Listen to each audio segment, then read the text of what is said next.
Ketahuilah bahwa ketika kita mengikuti sebuah majelis ilmu, itu sesungguhnya Allah sedang memberikan kepada kita sekian banyak fadilah dan keutamaannya. Karena sungguh sangat mulia orang-orang yang berada di majelis ilmu. Orang-orang yang berada di majelis ilmu adalah orang-orang yang akan dimudahkan baginya jalan menuju surga Allah. Dalam hadis dikatakan oleh Rasulullah sallallahu alaihi wasallam, "Man salaka tariqan yaltamisu fihi ilman, sahalallahu lahu tariqan ilal jannah."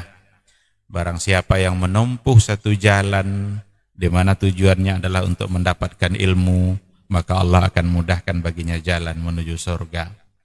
Surga itu perlu iman, dan mendapatkan surga itu perlu ilmu.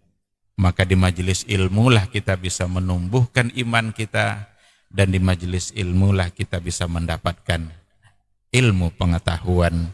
Maka sering-seringlah menghadiri majelis yang bisa menambah iman kita dan juga bisa menambah ilmu, agar surga Allah itu benar-benar semakin dekat dengan kita bersama.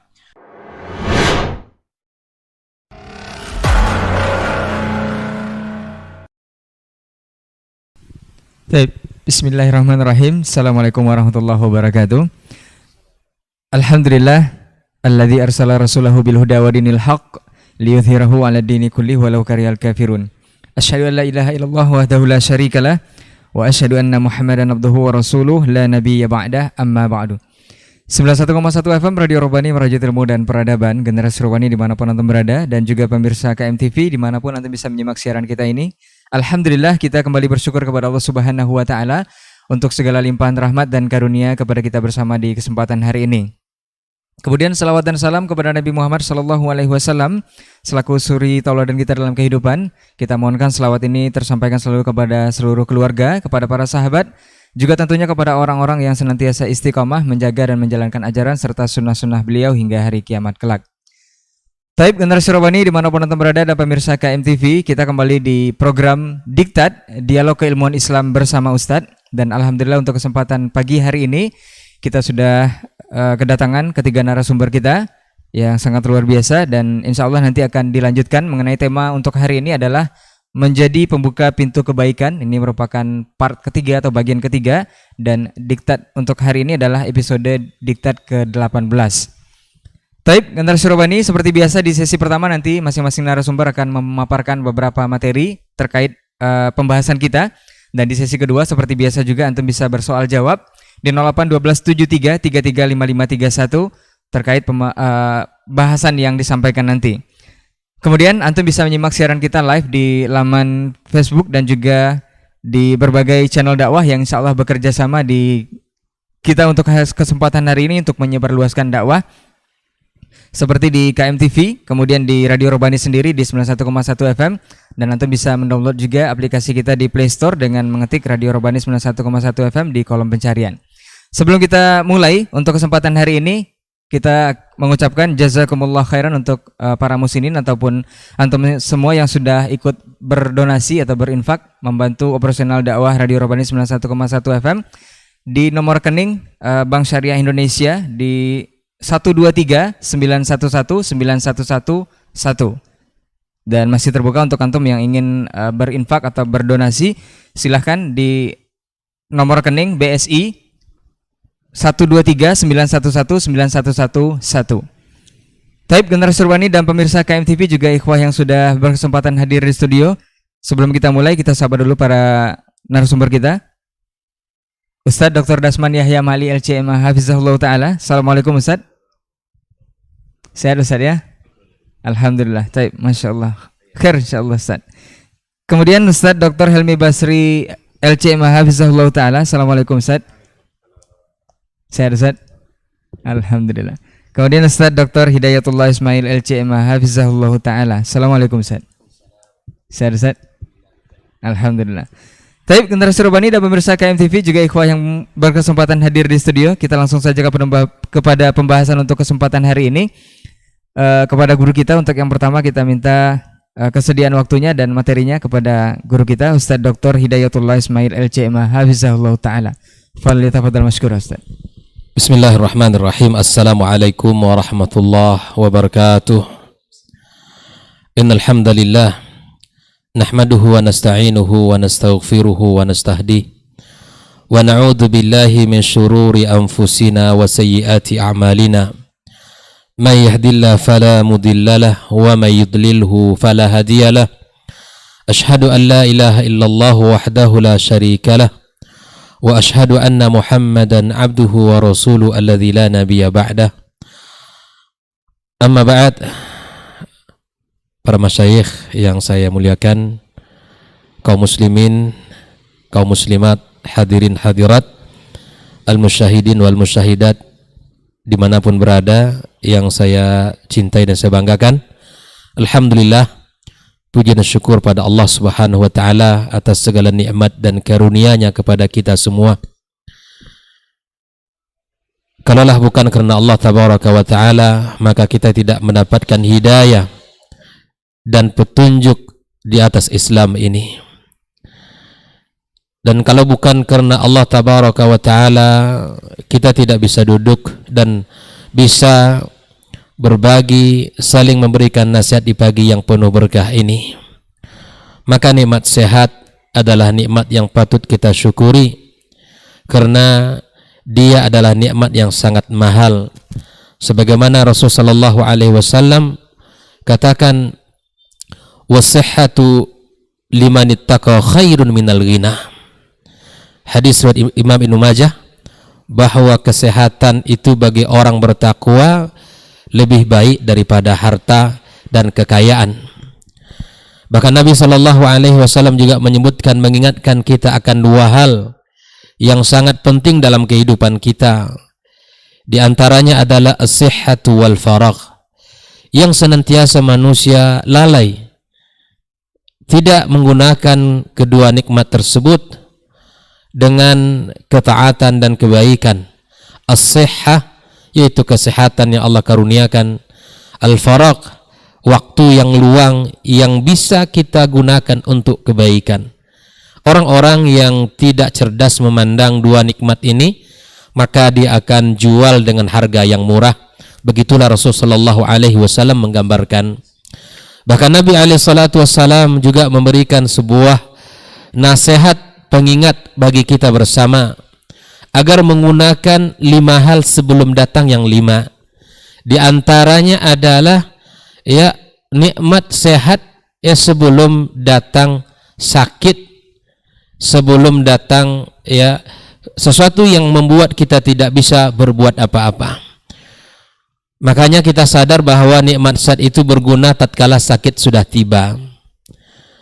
Maka itu di saat kita sehat, mari kita bersungguh-sungguh menyadari dengan sepenuh hati bahwa ini nikmat harus kita gunakan untuk ketaatan dan diisi dengan kebaikan-kebaikan. Di antara kebaikan yang baik yang paling mulia yang Allah anjurkan dan Nabi sallallahu alaihi wasallam perintahkan adalah belajar ilmu agama. Nabi sallallahu alaihi wasallam menyebutkan, "May yuridillahu bihi khairan yufaqihu fid din." Allah jika menginginkan kebaikan bagi seorang hamba, Allah faqihkan dalam agamanya. Allah berikan bimbingan, Allah berikan ilmu, dan itu adalah sebaik-baik cita-cita yang harus kita wujudkan dan sebaik-baik usaha yang harus kita kerjakan. Karena ilmu akan senantiasa menjaga kita dan ilmu akan senantiasa membimbing kita. Dia adalah suluh dalam kegelapan dan memberikan cahaya di saat kita tidak memiliki sedikit pun jalan terang untuk menuju jalan yang ingin kita capai. Maka ilmu adalah sebaik-baik yang kita usahakan untuk kita tuntut dan kita pelajari. Alhamdulillah, di pagi ini kita kembali bertemu dalam kegiatan diktat kita yang mudah-mudahan Allah berkahi dan Allah berikan kepada kita ilmu yang bermanfaat, yang berbuah amal dalam kehidupan kita. Ma'asyiral hadirin wal hadirat, para masyayikh yang saya muliakan, masih melanjutkan pembahasan tentang bagaimana menjadi kunci kebaikan.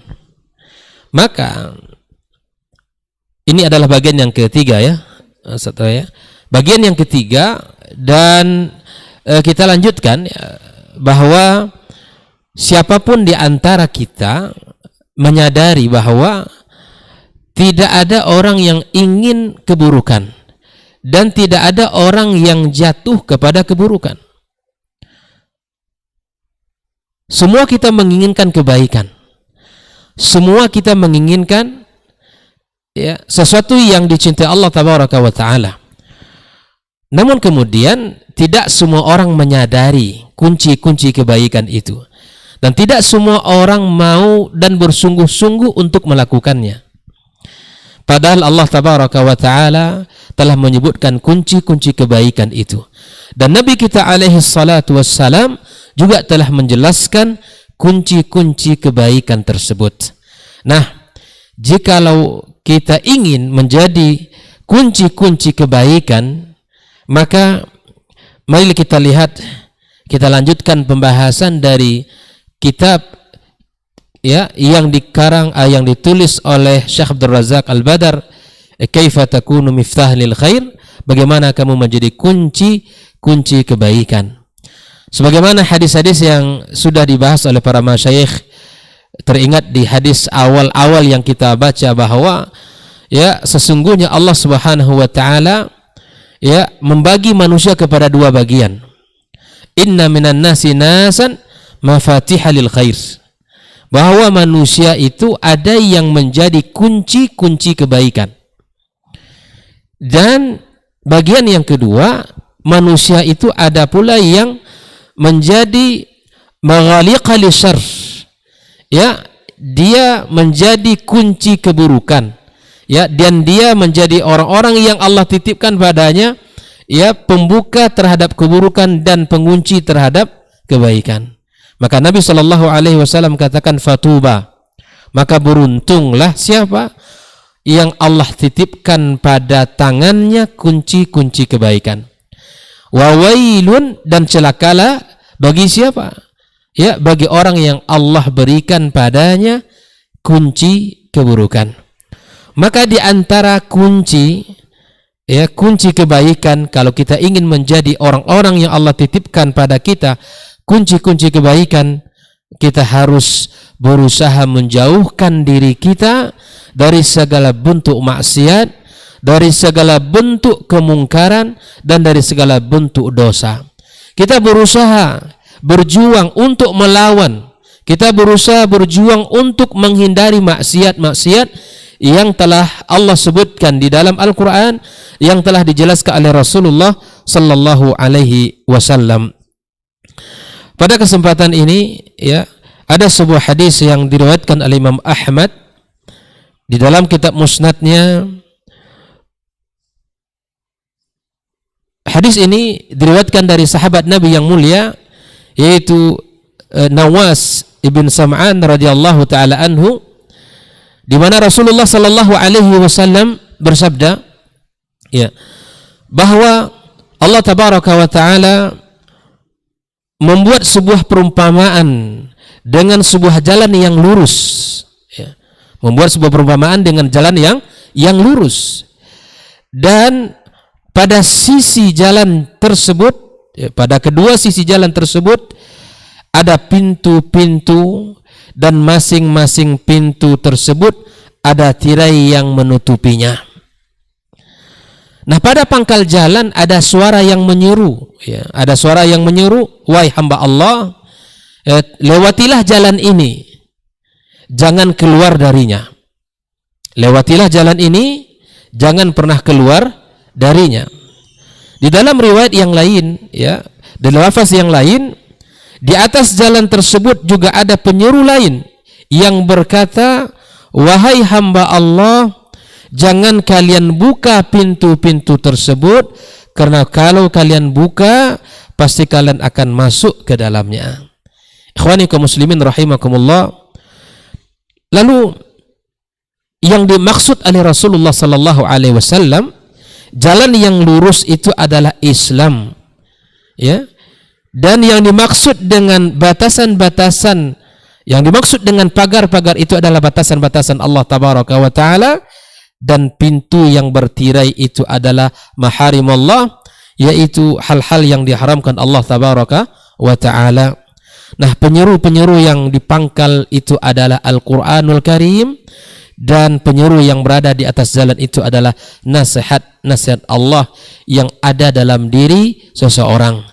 Ma'asyarul hadirin rahimakumullah, kalau kita ingin menjadi kunci kebaikan, maka kita mesti faham dengan hadis yang mulia ini, bahwa ketika kita ingin menjadi orang-orang yang senantiasa mengajak kepada kebaikan, atau menginginkan kebaikan untuk diri kita, atau menginginkan kebaikan untuk orang lain, maka kita harus faham jalan-jalan tersebut, yaitu jalan yang lurus, itu jalan Islam yang akan menjadikan kita berada di atas kebaikan.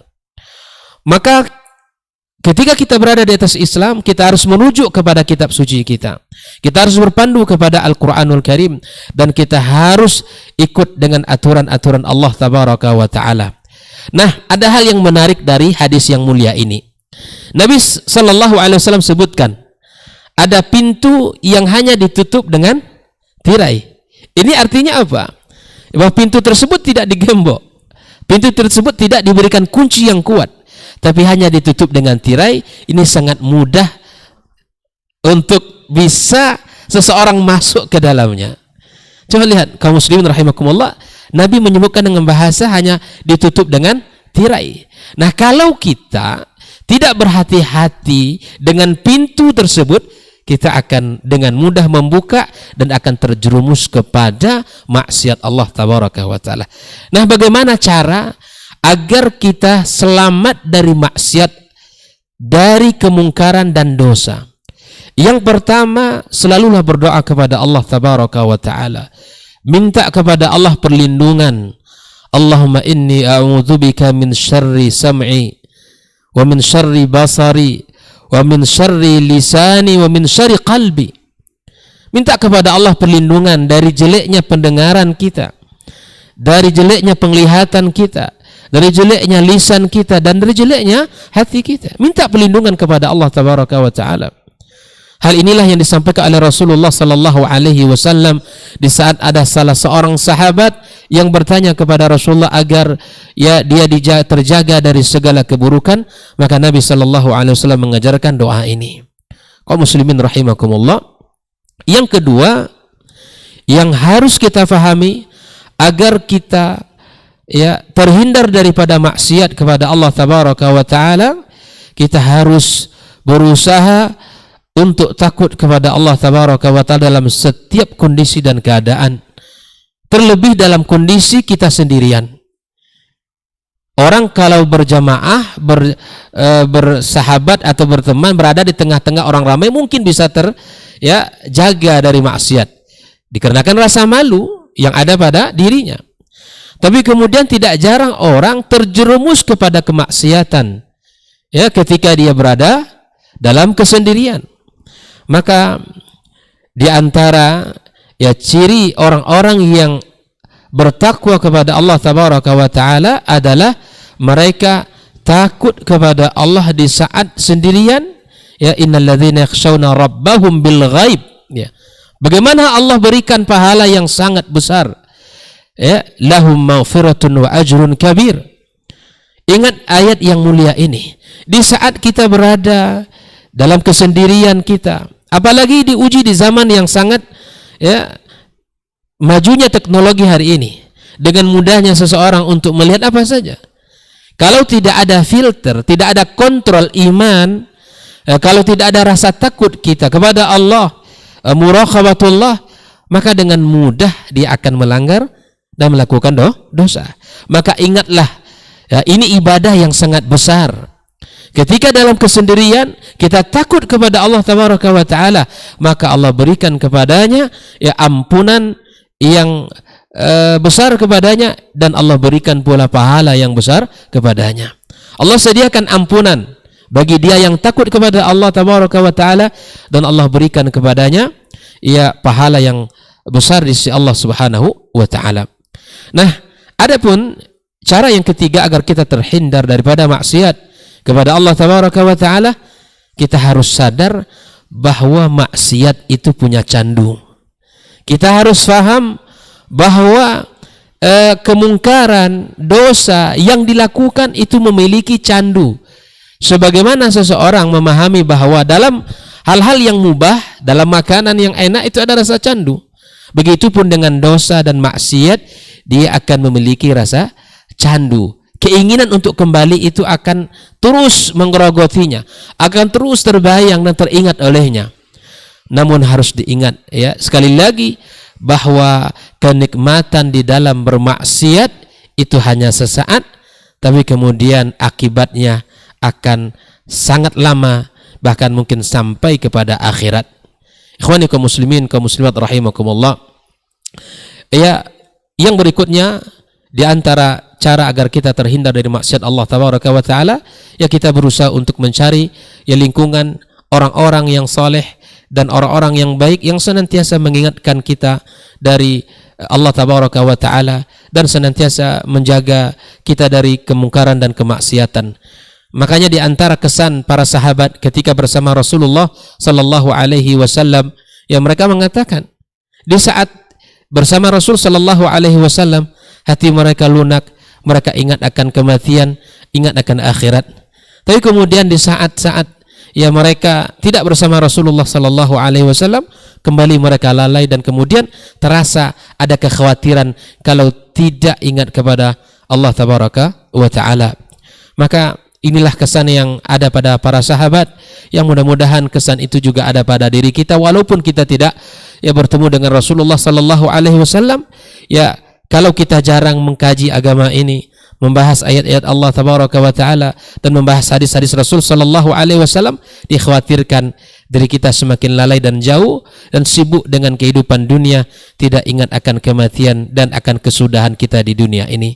Ya, mudah-mudahan ya kalimat pembuka ini yang menjadi bekal bagi kami dan kita semua, dan semoga Allah Subhanahu wa taala ya berikan kepada kita penjagaan dari segala bentuk kemaksiatan dan keburukan, dan semoga Allah jaga kita dan keluarga kita, anak dan generasi kita. Semoga Allah jaga negeri kita ini. Kaum muslimin rahimakumullah, semoga Allah tabaraka wa taala ya berikan kepada kita kebaikan dalam segala urusan kita. Wallahu taala alam. Subhanakallahumma bihamdik, asyhadu an la ilaha illa anta, astaghfiruka wa atubu ilaik. Wassalamualaikum warahmatullahi wabarakatuh. Waalaikumsalam warahmatullahi wabarakatuh. Taib, generasi Urbani dan pemirsa KMTV, jazakumullah khairan Ustaz. Barakallahu fikum. Mudah-mudahan apa yang dibuka oleh Ustaz Hidayatullah Ismail LCM Hafizahullah Ta'ala ini bisa menambah khasanah ilmu kita, dan juga mudah-mudahan ini bisa juga menjadi pemberat timbangan amal kita untuk akhirat nanti. Kita lanjutkan pembahasan kepada guru kita Ustaz Dr. Helmi Basri LCM Hafizahullah Ta'ala. Falyatafadhal mashkur Ustaz.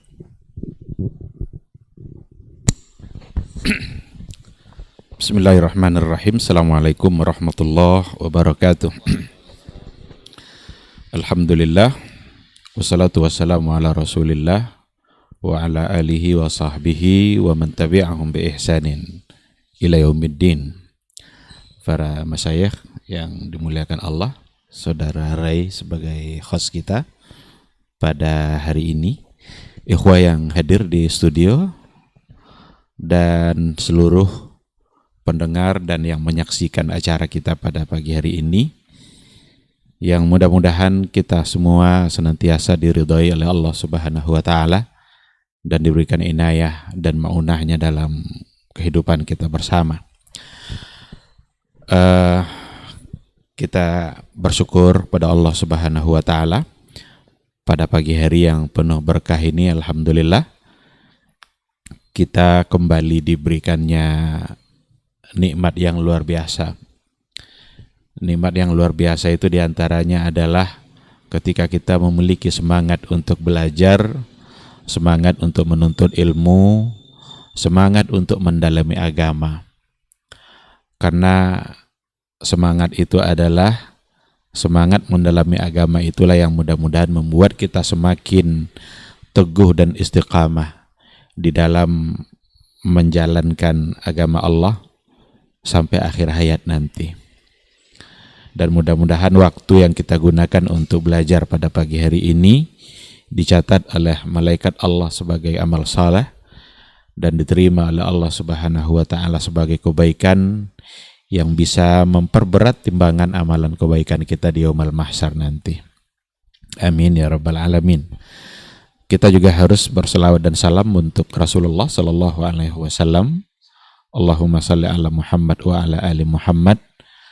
Mudah-mudahan kita sebagai umatnya senantiasa berupaya untuk menjadikan sosok figur itu sebagai tauladan. Tauladan dalam segala hal. Tauladan dalam mengejar surga Allah dan juga tauladan dalam mengisi hari-hari kita di dunia ini. Karena hanya dialah yang pantas untuk ditauladani pada semua hal. Ketika dikatakan oleh Allah Subhanahu wa taala, laqad kana lakum fi Rasulillahi uswatun hasanah. Sungguh dalam pribadi Nabi itu bagi kalian ada uswah hasanah, ada tauladan yang baik, ada contoh yang baik. Allah mengatakan itu karena memang dalam pribadi Nabi itu ada contoh dalam semua hal yang bisa kita ambil. Siapapun kita, apapun profesi kita, dan dimanapun kita berada, memang Nabilah yang paling pantas untuk menjadi contoh. Kalau seandainya ada seorang bisnismen umpamanya, seorang pedagang, seorang pengusaha, Rasul juga yang paling pantas untuk dicontoh. Kalau seandainya ada seorang pemimpin yang sedang berkuasa, Rasul juga lah yang paling pantas untuk dicontoh. Karena Rasul itu sesungguhnya adalah pemimpin. Kalau ada seorang ayah dalam mendidik anaknya, maka Rasul juga lah sebenarnya yang paling pantas untuk dia contoh. Karena Rasul itu adalah seorang ayah. Maka siapapun kita, pada pribadi Nabi itu ada contoh. Mudah-mudahan kita semua bisa mentauladani itu. Dan kita berharap mudah-mudahan kita semua bisa mendapatkan syafaatnya di yaumul mahsyar. Amin, amin ya rabbal alamin. Baik para pendengar dan yang menyaksikan acara diktar kita pada pagi hari ini yang dimuliakan Allah. Kembali kita membahas tema yang dua pertemuan sebelumnya dengan judul yang sama. Ini menggambarkan bahwa judul ini sangatlah luas. Bagaimana kita bisa menjadi kunci pembuka pintu kebaikan, baik bagi diri kita sendiri maupun bagi orang lain. Maka dalam kesempatan ini saya mengajak pertama diri saya sendiri, kedua semua yang mendengar, mari kita punya niat untuk menjadikan diri kita sebagai kunci kebaikan itu. Karena harus diawali segala-galanya oleh niat. Kalau seandainya niat saja sudah tidak ada, akan sulit untuk melakukan apa saja. Atau kalaupun melakukan sesuatu hanya akan asal-asalan. Maka awalilah dengan niat yang baik. Dan niat itu haruslah diikutkan oleh usaha, oleh upaya. Bagaimana kita selalu berupaya untuk menjadi kunci kebaikan dalam kehidupan kita. Oleh karena itu, seandainya di hadapan kita ada sebuah kebaikan yang diberikan oleh Allah, maka ambil cepat kebaikan itu. Laksanakan kebaikan itu sesegera mungkin. Karena ketahuilah bahwa di saat di hadapan kita ada sebuah kebaikan, peluang kebaikan yang diberikan oleh Allah, itu sesungguhnya Allah sedang menginginkan dia melihat kita dalam berbuat baik. Maka jangan pernah mengabaikannya. Seandainya kita dalam keadaan ekonomi yang berkelebihan, lalu tiba-tiba dapat informasi ada sesuatu yang bisa kita bantu, itu sesungguhnya adalah pintu kebaikan yang diberikan oleh Allah, dan Allah ingin melihat kita itu sedang berbuat baik. Seandainya tiba-tiba kita terbangun di sepertiga malam, mungkin ada sesuatu yang mengejutkan kita. Entah atap yang ditimpa sesuatu lalu kita terbangun, entah suara kendaraan yang begitu keras sehingga kita bangun. Kita tengok jam, rupanya jam 4. Pada saat itu ketahuilah Allah sedang memberikan peluang kebaikan. Allah sedang menginginkan dia melihat kita dalam berbuat baik. Maka bangunlah dan laksanakan kebaikan di waktu itu. Dan yang paling tepat kebaikan di waktu itu adalah sholat dan berdoa kepada Allah Subhanahu wa Ta'ala. Nah, oleh karena itu, apabila ada di hadapan kita satu kebaikan yang memang rasanya kita bisa melakukannya, ketahuilah itu Allah yang memberikan peluang itu, karena Allah sedang menginginkan dia untuk melihat kita agar kita berbuat baik. Jangan abaikan. Dan kalau seandainya satu kebaikan yang ada itu kita ambil, maka yakinlah bahwa kebaikan itu akan melahirkan kebaikan-kebaikan yang lainnya. Abwabul khair tunadi ukhtaha. Pintu-pintu kebaikan itu selalu memanggil-manggil saudaranya yang lain. Maka ada satu kebaikan yang sudah dilaksanakan, akan terbuka pula kebaikan-kebaikan yang berikutnya. Ketika ada pintu silaturahim yang dibukakan oleh Allah, lalu kita ambil kebaikan itu, kita pegang dan kita laksanakan kebaikan itu dengan bersilaturahim, siapa tahu ada lagi setelah itu kebaikan-kebaikan yang ditimbulkan. Nah, maka ketahuilah baik-baik bahwa satu kebaikan yang dilakukan insya Allah akan melahirkan kebaikan-kebaikan yang berikutnya. Kebalikannya itu akan berlaku seandainya ada satu peluang keburukan yang kita lakukan, maka satu keburukan yang dilakukan itu akan melahirkan keburukan-keburukan yang berikutnya.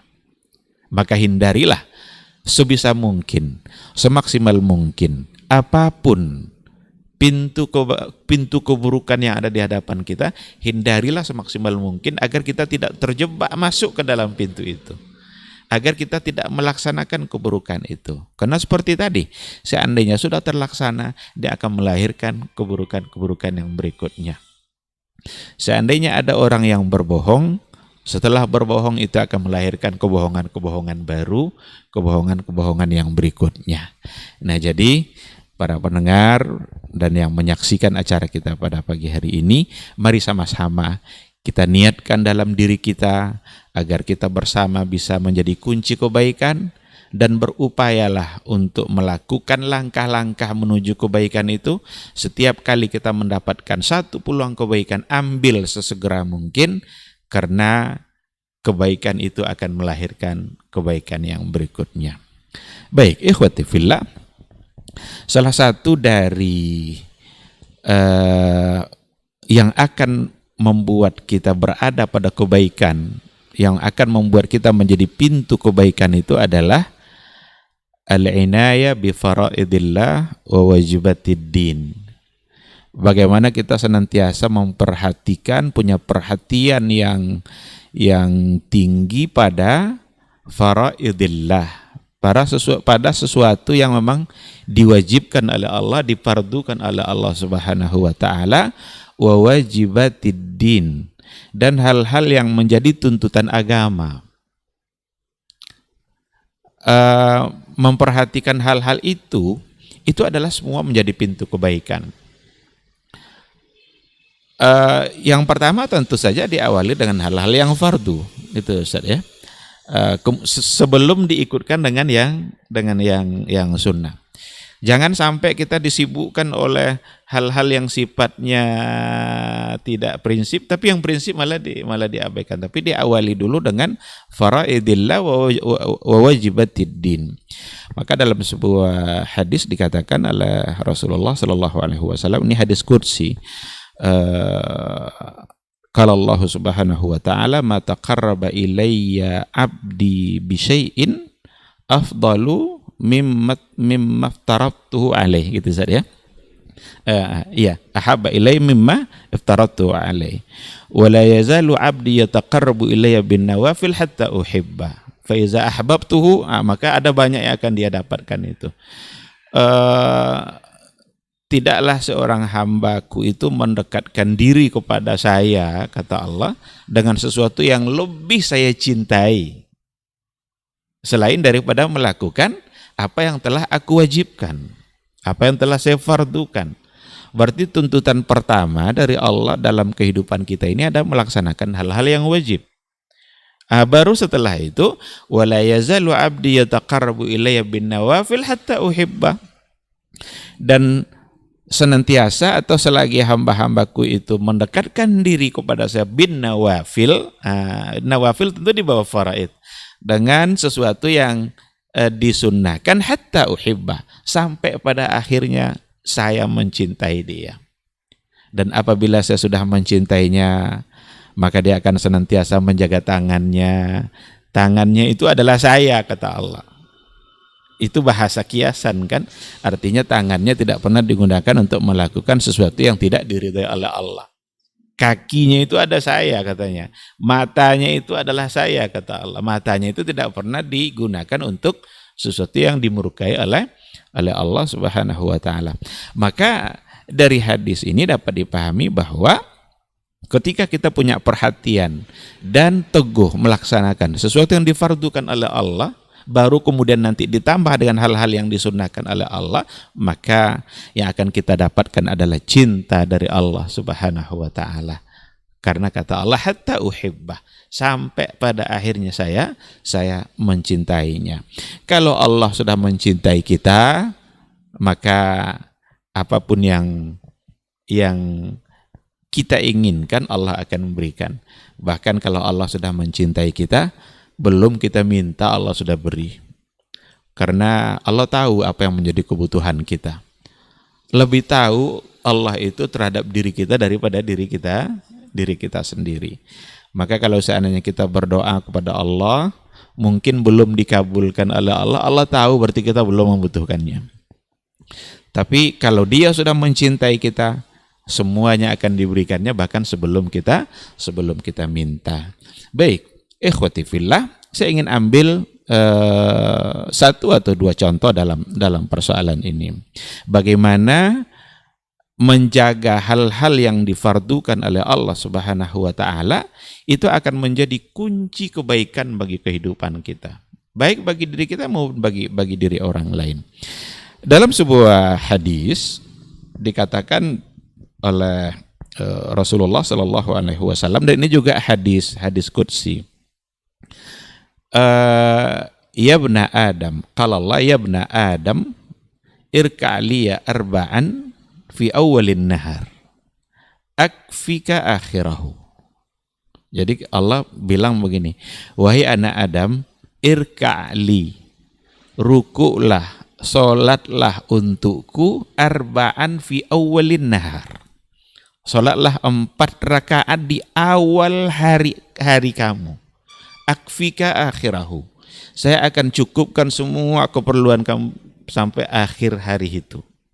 Sampai di hari itu berakhir.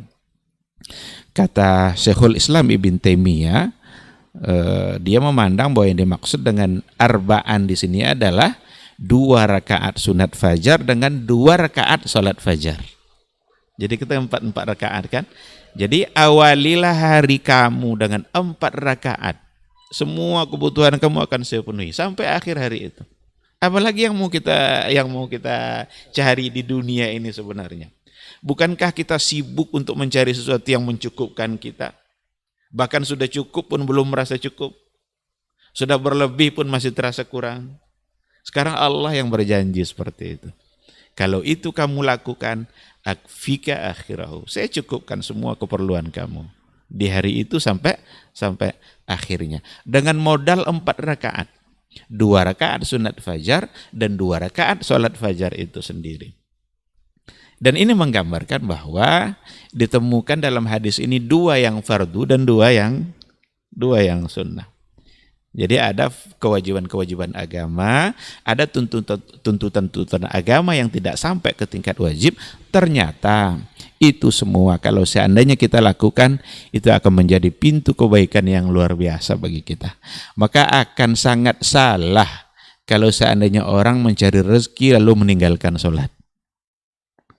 Sangat keliru, sangat tidak tepat. Dia mengejar dunianya, tapi ternyata meninggalkan sholat. Padahal Allah berjanji, kalau kamu mulai hari kamu dengan 4 rakaat dunia saya berikan.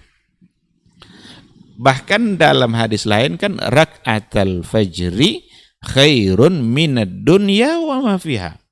2 rakaat di sunat fajar itu aslinya ya. 2 rakaat sunat fajar itu lebih baik dari dunia dan segala isinya. Maka kalau seandainya kita ingin menjadi orang terkaya di dunia sebenarnya itu dengan mengerjakan yang tadi itu. Karena dengan mengerjakan itu kita mendapatkan dunia dan segala isinya. Kebaikan-kebaikan yang ada akan kita dapatkan melalui kegiatan fajar ketika kita mengawali hari kita dengan sholat sunat fajar dan sholat fajar itu sendiri. Saking pentingnya sunat fajar itu bahkan boleh dikerjakan seandainya kita tidak terlaksanakan 2 rakaat itu sebelumnya karena alasan tertentu, boleh dikerjakan setelah sholat subuh itu sendiri. Tapi bukan untuk dibiasakan seperti itu. Ini nanti menjadi kebiasaan pula, itu bukan lagi qabliyah namanya, menjadi ba'diyah dia kan. Ini kan 2 rakaat, ini kan qabliyah. Maka hukum asalnya adalah sebelum 2 rakaat fajar. Tapi ternyata kalau tertidur, mungkin karena capek, orang sudah qamat di masjid, tidak mungkin kita sholat lagi kan. Sholatlah dulu subuh itu. Nanti kerjakan 2 setelah, itu boleh, setelah subuhnya, itu dibolehkan. Tapi kalau menjadikan sebagai kebiasaan itu tentu saja tidak dibolehkan. Nah ini satu contoh. Jadi sholat itu sendiri sebagai satu kewajiban agama ternyata adalah pintu kebaikan bagi kehidupan kita. Dalam sebuah riwayat juga dikatakan man shallal fajra atau man shallas subha gitu saja, fahuwa fi zimmatillah. Barang siapa yang mengerjakan salat subuh itu maka dia akan berada dalam lindungan Allah Subhanahu wa taala. Allah yang akan melindungi dia, memberikan perlindungan. Ini bukan pula berarti dia tidak akan mendapatkan hal-hal yang sulit atau tidak akan ditipu di hari itu, bukan itu pula maksudnya. Maka dipahami juga baik-baik. Cuma seandainya ada orang yang mengerjakan sholat subuh lalu pergi dia ke pasar, ditipu dia oleh pedagang mungkin di pasar, pedagang yang menipu dia itu akan berurusan sama Allah, karena yang ditipunya adalah orang yang mengerjakan sholat subuh. Jadi bukan berarti tidak akan mendapatkan musibah, karena berapa banyak orang mengerjakan sholat fajar tapi ternyata dia mendapatkan musibah. Seandainya itu dia alami, berarti Allah yang akan menanganinya, mengurusnya, memberikan solusi dalam kesulitan-kesulitan yang dia hadapi. Kalau kita ambil umpamanya, contoh yang kedua umpamanya zakat. Zakat itu kan persoalan harta. Harta dalam Islam ini memang sangat detail aturannya oleh agama. Pertanggungjawabannya juga lebih detail. Karena untuk harta ini kan ditanya nanti dari mana dapat dan kemana diarahkan. 2 pertanyaan untuk harta. Maka harta itu persoalan yang diatur oleh agama, dan karena memang masalah harta itu bagian yang cukup penting bagi kehidupan. Semua orang mencintai harta. Tidak ada orang yang tidak mencintai harta. Karena itulah agama mengatur. Maka salah satu dari kewajiban dalam persoalan harta itu ada pada zakat. Dan zakat itu sendiri menjadi kunci kebaikan. Bahkan arti dari zakat itu sendiri, di antara makna zakat adalah al-barakah. Al-barakah itu kan artinya ziyadatul khair, bertambahnya kebaikan. Mana qasamalun min sadaqah, tidak akan berkurang harta itu dikarenakan oleh sedekah atau zakat yang dibayarkan. Maka perintah-perintah Allah yang dalam bentuk kewajiban-kewajiban seperti itu, termasuk diantaranya harta, itu sesungguhnya adalah karena Allah ingin memberikan kunci kebaikan itu bagi kehidupan hambanya. Dan untuk diketahui ya, persoalan harta bukan hanya yang wajib saja. Ada yang wajibnya, ada yang sunnahnya, bahkan ada yang sukarela. Ya kan? Maka ada istilah nanti ada zakat, itu yang wajib. Ada infak, ada sedekah, ada wakaf, itu yang sunnahnya. Bahkan ada yang sukarela, ada hadiah, ada hibah, boleh kita melakukan hibah atau memberikan hadiah. Intinya adalah dalam persoalan harta, kebaikan itu berbentuk kita melepaskan kepemilikan kita untuk dimanfaatkan oleh orang lain. Apa saja namanya nanti. Nah, jadi ketika itu dilaksanakan, itu sesungguhnya adalah pintu kebaikan bagi kehidupan kita, bagi dirinya dan bagi orang lain. Bagi orang lain ini jelas karena dia yang merasakan manfaat harta yang dia punya. Dia yang punya mobil itu sekarang diwakafkannya atau diinfakkannya. Dia yang punya barang itu tapi dia berikan untuk orang lain. Berarti orang itu merasakan kunci kebaikan bagi dia. Dia bertambah keberkahan hidupnya, hartanya semakin bertambah, Allah semakin memberikan kebahagiaan-kebahagiaan bagi jiwa, hidup dirinya dan juga bagi keluarga. Nah, oleh karena itu, ikhwati fillah, yakinlah bahwa yang fardu-fardu yang diwajibkan oleh Allah Subhanahu wa taala sungguh di dalamnya adalah kunci kebaikan bagi kehidupan kita. Kalau itu yang sudah kita jaga, yakinlah kehidupan kita akan senantiasa baik karena baik untuknya dan bisa memberikan kebaikan bagi orang lain. Dan tuntutan agama itu seperti yang dikatakan tadi, ada yang tidak semuanya wajib, tapi ada yang sunnah. Itu sesungguhnya adalah agar semua punya peluang untuk mendapatkan pahala yang sama. Umpama haji, apakah semua orang bisa haji? Tentu tidak. Umroh, apakah semua orang punya kesempatan umroh? Tentu tidak. Tapi apakah semua orang bisa mendapatkan fadilah umrah? Bisa. Bagaimana caranya? Diaturlah oleh Allah dan Rasulnya amalan-amalan yang disunnahkannya, yang fadilahnya sama dengan, itu dia. Sama dengan itu. Seperti menunggu sholat isyraq itu saja, menunggu sholat itu kan. Siapa yang sholat subuh lalu ia berzikir di tempat sholatnya, nanti sampai waktu terbit matahari. Lalu sholat dia 2 rakaat. Maka seolah-olah dia mendapatkan sama dengan haji tamatan. Gitu. Zakat, apa semua orang bisa berzakat? Tidak, karena tidak semua orang punya harta yang cukup nisabnya. Ada yang sunnahnya. Apa itu? Sedekah. Apa semua orang juga bisa bersedekah dalam bentuk harta? Mungkin ada yang tidak. Ketika ada orang yang tidak bisa untuk memberikan hartanya karena memang tidak punya, diberikan oleh Allah peluang-peluang lain agar dia bisa mendapatkan pahala sedekah. Apa contohnya? Tabassumuka liwajhi akhika sedekah. Senyum kamu kepada saudara kamu itu sudah sedekah. Wa imatatul adza anit tariqi sedekah. Kamu buang duri di jalan, kamu sudah bersedekah. Dia tidak memberikan apa-apa sebenarnya. Sebenarnya juga kalau dipahami baik-baik, kalau mau kita mentadaburinya secara baik, membuang duri di jalan itu sebenarnya sama dengan memberikan uang. Tapi tidak dalam bentuk memberi, dalam menghindarkan saudara kita mengeluarkan uang. Jadi ada kawan kita lewat pakai motor, kita buang duri itu, tidak keinjak sama dia, selamat dia. Tapi kalau tidak kita buang, keinjak, bocor ban motornya. Dibawa ke bengkel mungkin kena 50.000. Sekarang kita buang duri itu, kita hindarkan dia untuk mengeluarkan uang 50.000 tadi. Kita tidak memberinya 50.000, tapi menghindarkan dia mengeluarkan uang dari, sama tidak dengan memberi itu? Sama. Maka bahasa Nabi itu luar biasa.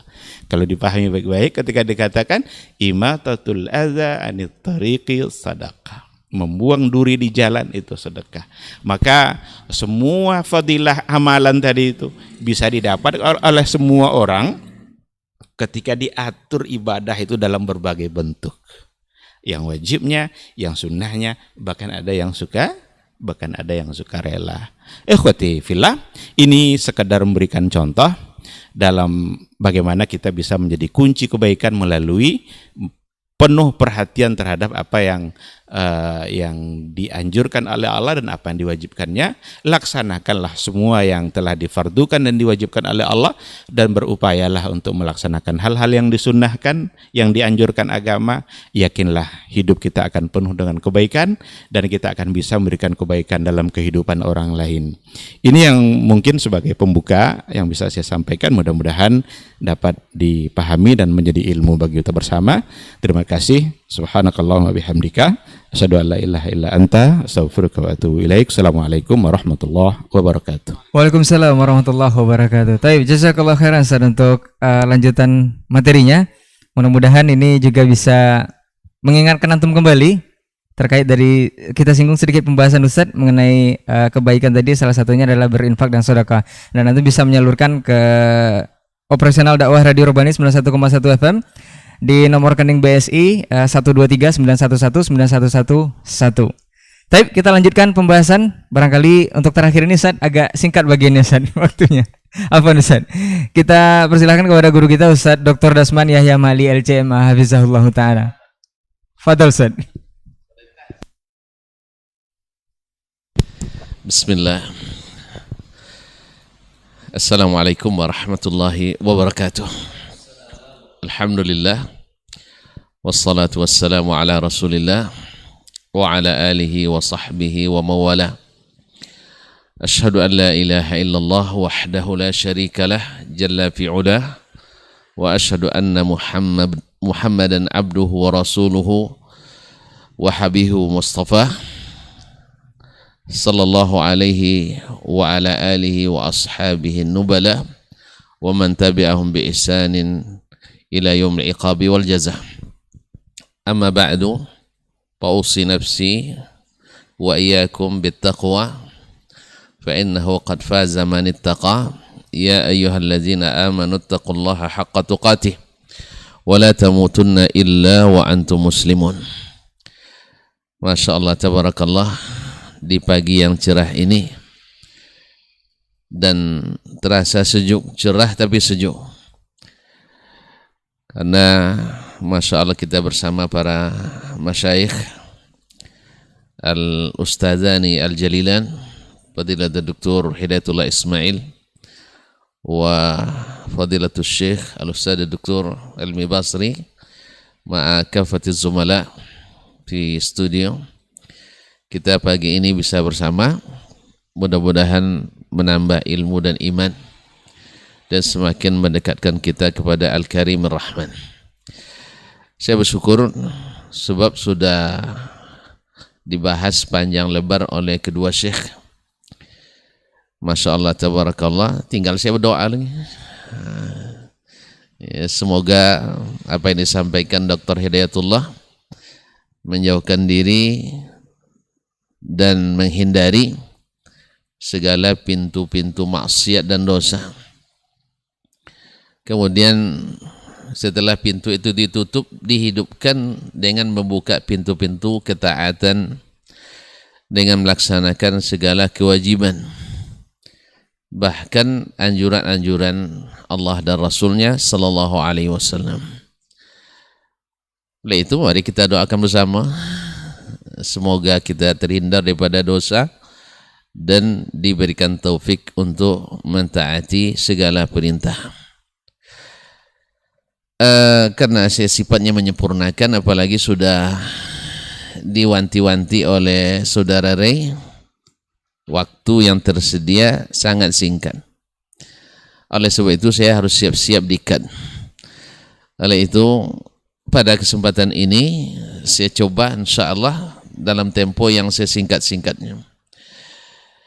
Ma'asyiral mustami'in wal mustami'at, para pendengar di Radio Rabbani 101,1 FM, wa ma'asyiral musyahidin wal musyahidat, para pemirsa melalui media dimanapun berada, KMTV, Saudi TV, dan media-media lain yang bekerja sama dalam dakwah ini, dengan mengharap taufik dari Allah Subhanahu wa taala.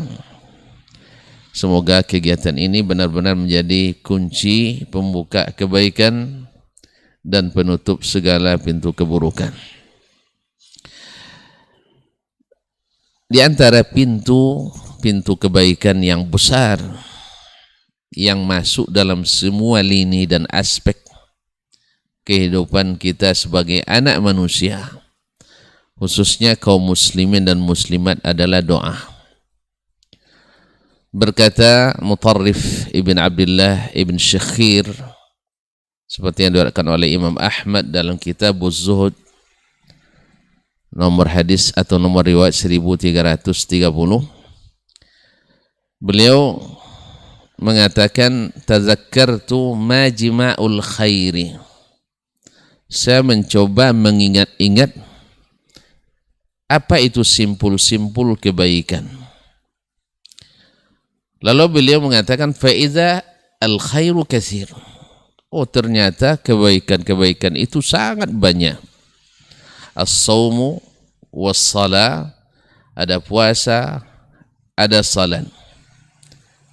Fa'idha zalika fa'idha huwa fi yadillah, dan kita amati pula ternyata kebaikan-kebaikan itu semuanya ada di tangan Allah.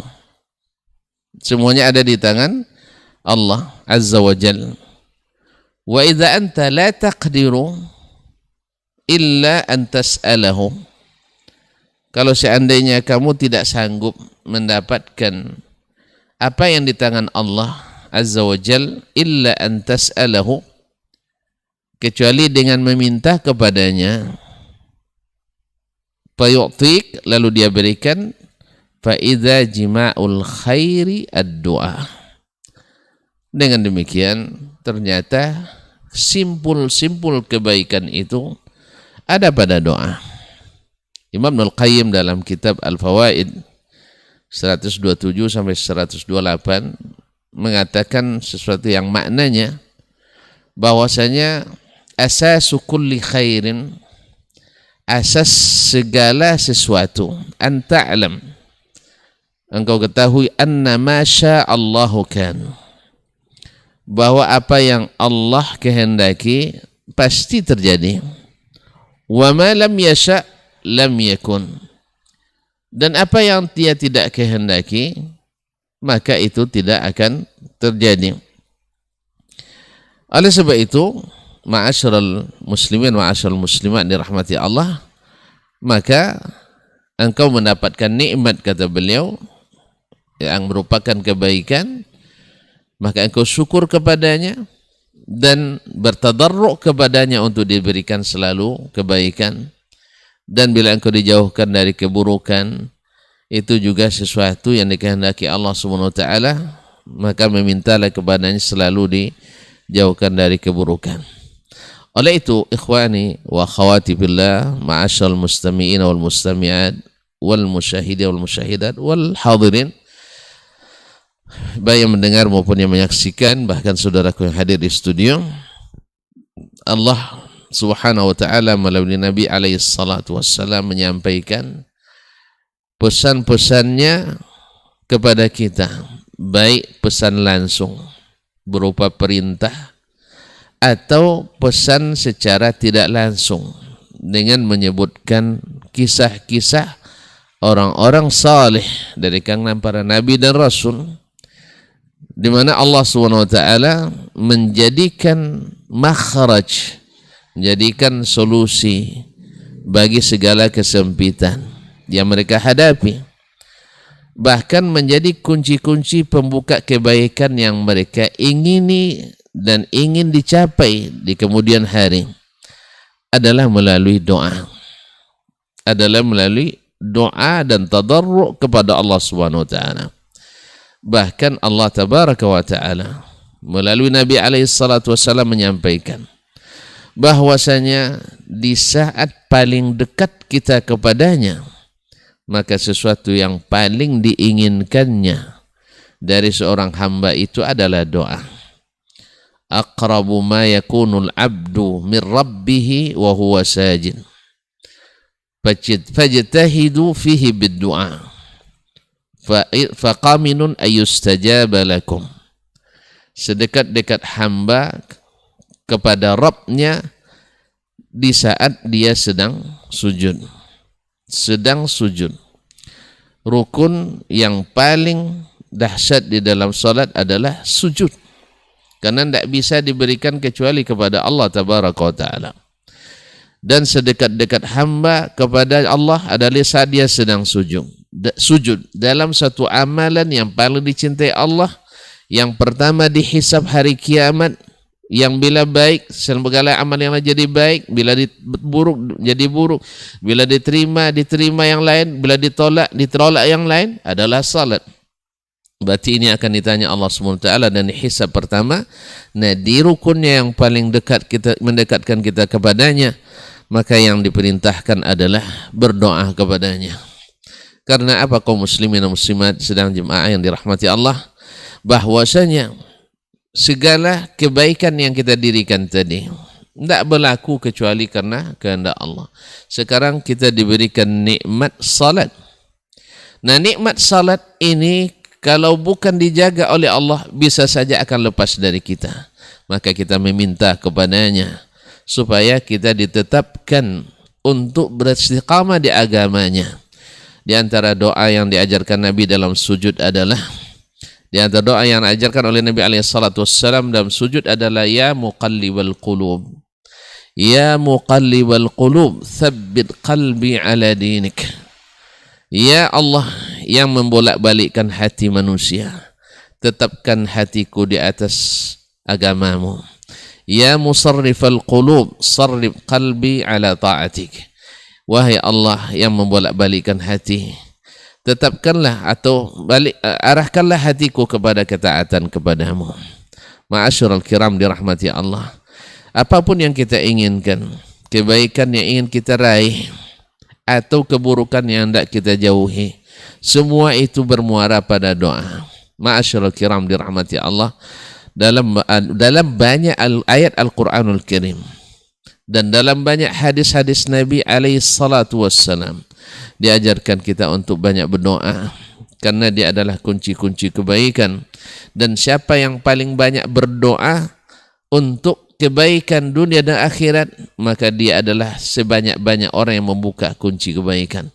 Mari kita lihat Nabi kita Ibrahim alaihissalam. Beliau merupakan Abul Anbiya, maka doa beliau paling banyak pula diabadikan Allah dalam Al-Quranul Karim.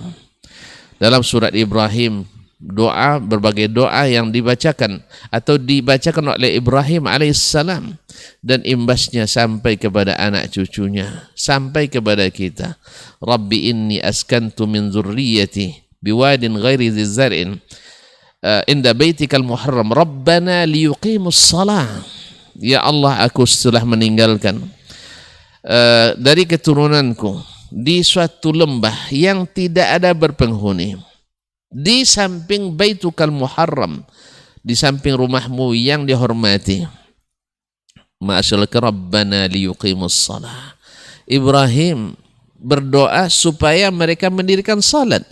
Kalau hendak mendirikan salat, dia berdoa diletakkan anaknya di tempat yang mengingatkan kepada salat. Ini adalah pintu kebaikan kaum muslimin dan muslimat. Dia letakkan anaknya inda Baitillahil Haram, dekat Ka'bah Al-Musharrafah. Maka ini salah satu usaha yang dilakukan Ibrahim dengan doa yang tak pernah henti untuk supaya anaknya dan keturunannya menjadi orang-orang yang senantiasa mendirikan salat. Bahkan beliau berdoa, Rabbi ja'alni muqimis salah wa Rabbi ja'alni muqimas salati wa min zurriyati Rabbana wa taqabbal du'a. Ya Rabbi, jadikan aku sebagai orang yang mendirikan salat, demikian pula keluargaku. Ma'asyiral kiram dirahmati Allah, kita ingat bagaimana Sayyiduna Muhammad sallallahu alaihi wasallam dalam doa terlihat cinta, dalam doa tersimpan harapan, dalam doa nampak ketakwaan, dalam doa nampak kebutuhan dan kerendahan, dalam doa kasih sayang. Makanya ketika Nabi SAW di saat sedang puncak-puncaknya tekanan orang-orang Quraisy, di saat mereka melihat tidak ada lagi pelindung Nabi SAW, Khadijah yang tempat segan mereka karena martabat dan kekayaannya, jasa yang pernah ditanamnya di masa jahiliyah dulu, yang merupakan istri Nabi SAW, mereka masih segan-segan kepada Khadijah. Beliau sudah dipanggil Allah Subhanahu wa taala radhiyallahu anha. Abu Talib, paman Nabi SAW, yang dulu senantiasa berdiri bersamanya, tapi sayang tak beruntung mendapatkan cahaya dakwahnya. Luar biasa sedihnya Nabi SAW.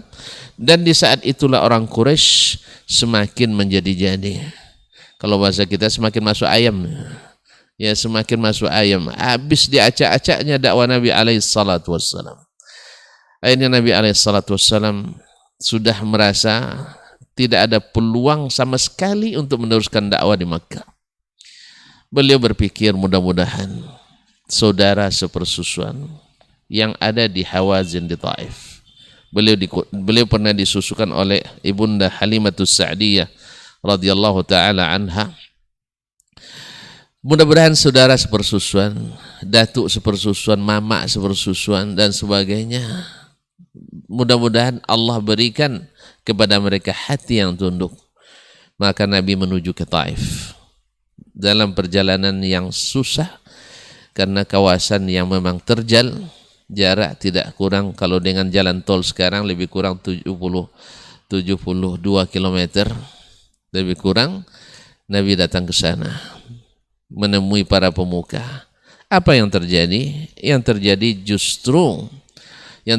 justru penolakan yang lebih menghinakan.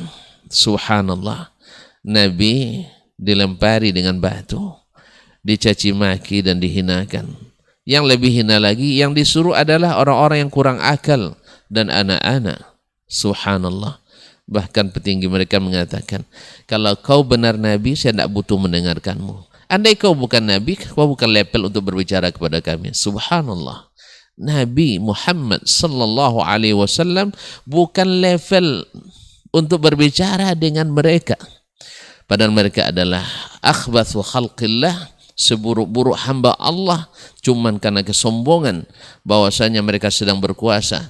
Nabi yang merupakan akramul khalq ajma'in, mereka Nabi dianggap tidak level berbicara dengannya. La haula wala quwata illa billah. Ini juga pelajaran berharga bagi siapapun dai. Bila dianggap tidak level, bila dianggap tidak berharga, bila dianggap tidak pandai berpikir sebagainya, ingat baginda Sayyiduna Muhammad sallallahu alaihi wasallam telah dikatakan kepadanya dulu, beliau bukan level untuk berbicara dengan para pemuka Quraisy, para pemuka Taif, Bani Thaqif yang menentang agama Allah tabaraka wa taala. Ma'asyiral kiram dirahmati Allah. Akhirnya Nabi sallallahu alaihi wasallam berdarah tumitnya, berjalan dengan kesedihan, sampai-sampai beliau berjalan tanpa terasa sampai pada suatu tempat, bertemu dengan malaikat Jibril. Allah turunkan malaikat Jibril alaihissalam, bersamanya malakul jibal, malaikat gunung yang siap menawarkan jasa untuk membalas dendam yang sudah tidak ada asa. Ya, dendam yang tidak terbatas lagi menurut kita. Ya, untuk membalas kezaliman orang-orang Quraisy dan orang Bani Thaqif. Ma'asyiral kiram dirahmati Allah. Sebelumnya saya ingatkan dalam sirah disebutkan Nabi SAW ketika orang-orang Bani Thaqif dan Hawazin menolak dakwanya, Nabi bilang, kalau kalian tak terima dakwah saya, tidak bebas saya menyampaikan perkataan Rabb saya, tolong jangan bocorkan berita ini kepada orang Quraisy.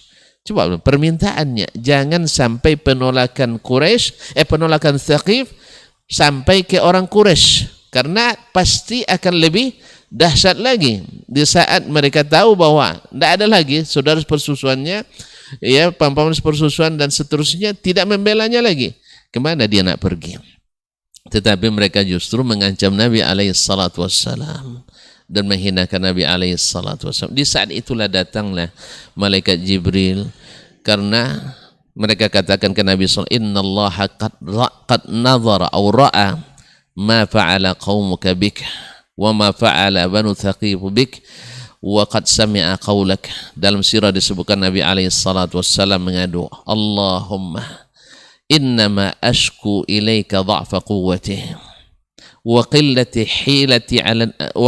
hilati wa hawani 'ala an-nas. Ya Rabbi, laula bika 'alayya ghadabun fala ubali. Ya Allah, hanya kepadamu aku adukan kelemahanku. Kepadamu aku adukan sedikitnya jalan yang bisa aku tempuh dalam dakwah ini, dan bagaimana aku dihinakan oleh manusia. Tetapi kalau engkau tidak murka kepadaku, aku tidak peduli. Subhanallah, asal engkau tidak marah ya Allah, aku tidak peduli apapun yang terjadi. Itulah cinta kaum muslimin. Sedang jemaah yang dirahmati Allah, para pendengar, para pemirsa, cinta, doa itu adalah cinta. Maka datanglah malaikat Jibril menawarkan, ya Muhammad, hadza malakul jibal. Ini adalah malaikat gunung yang siap untuk diperintah melakukan hukuman apapun yang akan diberikan atau diinginkan oleh Nabi alaihi salatu wassalam. Ada beberapa tawaran, di antaranya adalah law syi'ta ya Muhammad utbiqa alaihimul akhshabain. Al-akhshabain, dua gunung besar di Makkah. Kalau kau mau hai Muhammad, aku tautkan dua gunung ini ke atas mereka. Kalau sudah bertaut dua gunung itu, maka Quraisy tinggal sejarah, tinggal catatan sejarah. Tapi lihat kaum muslimin, lihat para hadirin, lihat para mustami'in wal mustami'at wal musyahidin wal musyahidat. Nabi kita alaihi salatu wassalam sekali lagi melihatkan cintanya, melihatkan pintu kebaikan yang ingin dia buka. Walaupun orang-orang Quraisy, orang-orang Taif dan seluruh musuh dakwah ingin menutup pintu kebaikan itu, Nabi tidak. Nabi membuka dengan doa. Apa kata beliau? Allahumma la inni la arju ay yukhrijallah, inni la arju ay yukhrijallah min aslabihim man ya'budullaha wahdah. Allah, saya ingin dan berharap Allah keluarkan dari tulang-tulang sulbi mereka hamba-hamba yang hanya berdoa kepada Allah, hamba-hamba yang hanya beribadah kepada Allah. Inilah kaum muslimin, dan doa inilah yang diijabah oleh Allah Subhanahu wa taala. Dalam waktu yang singkat, Nabi pun harus berangkat menuju Madinah, karena tempat inilah yang Allah sudah siapkan untuk membangun sebuah negara terbaik yang pernah ada dalam permukaan bumi, yaitu dibangun oleh Nabi dalam waktu yang super singkat. Ahli sejarah manapun pasti harus mengakui negara yang hebat hanya dalam hitungan 10 tahun dibangun oleh Nabi alaihi salatu wassalam dalam penuh tekanan, bukan tanpa gangguan, tekanan eksternal dan internal. Eksternal kaum musyrikin dan internal kaum munafikin. Dan di situ juga ada orang Yahudi yang memang terkenal mengadu domba. Sampai hari ini antara kita pun diadu domba oleh orang-orang Yahudi. Cuman kasihan banyak di antara kita yang tidak menyadari. Apalagi dengan isu-isu hari ini, semoga Allah SWT dengan doa yang senantiasa kita lambungkan tinggi-tinggi, mengetuk pintu langit, semoga sampai ke arsy Ar-Rahman. Mudah-mudahan kita dijauhkan dengan doa dan menjadi pintu yang membuka kebaikan. Wallahul musta'an wa alaihi tuklan. Akhirnya Nabi SAW mengembalikan mereka ke dalam pangkuan Islam dalam waktu yang sangat singkat. Nabi kembali ke Makkah membawa kemenangan, tetapi bukan dengan kepongahan dan keangkuhan. Nabi SAW masuk ke Makkah yauma fathi Makkah dengan penuh ketundukan, tadarruk dan rendah hati, sampai kepala beliau karena tunduk kepada Allah hampir menyentuh leher ontanya. Salawatu Rabbi wa salamuhu alaih bi abi wa ummi salawatuhu wa salamuhu alaih. Kaum muslimin, para pendengar, para pemirsa yang dirahmati Allah Subhanahu wa taala, dan di saat itu terlihat lagi bagaimana orang yang senantiasa dekat dengan Allah, berharap kepada Allah. Beliau tidak pernah menyimpan dendam. Beliau tidak pernah menjadi pintu pembuka keburukan. Semuanya adalah kebaikan. Di saat orang-orang Quraisy sudah tidak punya kekuatan, sebenarnya Nabi kalau mau bisa membuat mereka dilumatkan. Tetapi Nabi SAW ketika mereka sudah berkumpul, Nabi memuji Allah, menyanjungnya, bersyukur atas segala nikmatnya. Lalu dia katakan, ya ma'syara Quraisy, madza tadhunnuna anni fa'ilun bikum? Wahai orang Quraisy, Menurut kalian apa yang akan aku lakukan kepada kalian? Saat itu kesadaran penuh kembali timbul. Ternyata kita keliru selama ini memusuhi Muhammad sang Nabi. Ternyata kita telah mengubur kebaikan yang sudah jelas-jelas terlihat. Dari kecilnya bergelar Al-Amin, yang tak pernah ada cacat dalam sejarah kehidupannya. Kita yang memprovokasi, kita yang mempersekusi, kita yang telah memfitnah, kita yang telah menyebabkan dia harus hijrah, kita yang telah berbuat segala keburukan. Hari itu hadir di depan orang-orang Quraisy. Mereka sudah dikatakan putus asa, tetapi masih ada kalimat yang indah yang mudah-mudahan bisa menyelamatkan. Dan ternyata memang itu pantas bagi Nabi SAW. Mereka katakan, akhun karim, akhun karim ibnu akhin karim, saudara yang mulia. Sekarang mereka mengakui saudara yang mulia, anak saudara kami yang mulia. Nabi SAW memang yang mulia, anak orang yang mulia, dan melahirkan anak-anak yang mulia, menciptakan sahabat-sahabat yang mulia, yang maaf itu, yang rahmatnya lebih cepat daripada marahnya, yang maafnya lebih cepat daripada mengalas dendamnya. Maka Nabi SAW dengan kalimat yang masyhur mengatakan, intaliqu izhabu fa antumut talaqah, izhabu fa antumut talaqah, pergilah kalian, sesungguhnya kalian adalah orang-orang yang dibebaskan. Allahumma salli ala nabiyyina Muhammad, Allahumma salli ala Nabi Muhammad wa ala alihi wa sahbihi. Demikian yang dapat kita sampaikan pada waktu yang sudah dibatasi. Semoga Allah SWT menjadikan kita orang yang terbanyak berdoa kepada Allah sebagai pembuka pintu-pintu kebaikan, dan semoga tidak satu pun kita kecuali senantiasa dalam segala keadaan memanjatkan doa kepada Allah. Bahkan diriwayatkan daripada Imam Ahmad dan dikatakan dari Fudail ibn Iyad, ketika mereka mengatakan, andainya saya tahu ada satu doa saya yang mustajab, andainya saya tahu ada satu doa saya yang mustajab, la ja'altuha li waliyil amri, saya akan jadikan doa itu pemerintah.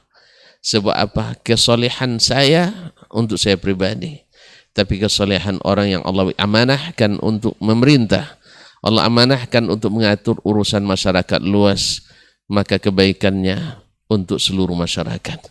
Semoga Allah SWT menjadikan kita orang yang tak pernah berputus asa untuk senantiasa memanjatkan doa dalam keadaan sepahit apapun, sesulit apapun, dan sesempit apapun, karena dia adalah pintu yang membuka segala kebaikan. Wallahu ta'ala alam, wa sallallahu ala nabiyyina Muhammadin wa sallam. Wassalamualaikum warahmatullahi wabarakatuh. Waalaikumsalam warahmatullahi wabarakatuh. Taib, jazakumullah khairan Ustaz. Barakallahu fikum untuk sesi ketiga, pemaparan ketiga dari materi kita menjadi pembuka pintu kebaikan, yang merupakan juga bagian ketiga untuk episode Diktat ke-18 untuk kesempatan hari ini.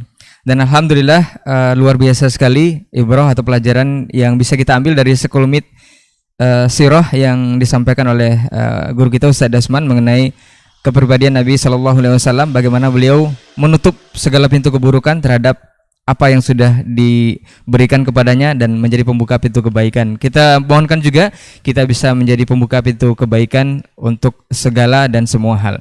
Taib, generasi Robani dan pemirsa KMTV, kita lanjut ke sesi kedua sebelum kita selesai di program untuk kesempatan hari ini di 081273335531.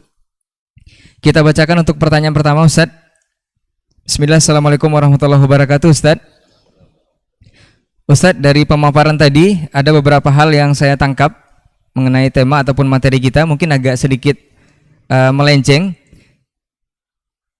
Sebagaimana pintu kebaikan itu akan membuka pintu-pintu kebaikan lainnya, dan juga pintu keburukan akan membuka pintu-pintu keburukan yang lainnya. Yang ingin saya tanyakan, Ustaz, sebagai seorang pendakwah, apakah ketika kita menyampaikan hal yang berbeda dengan banyaknya atau kesepakatan para ulama terdahulu, ini adalah menjadi pembuka pintu keburukan? Dan apakah pintu-pintu keburukan yang telah kita buka tanpa kita sadari itu akan menjadi ladang dosa untuk kita?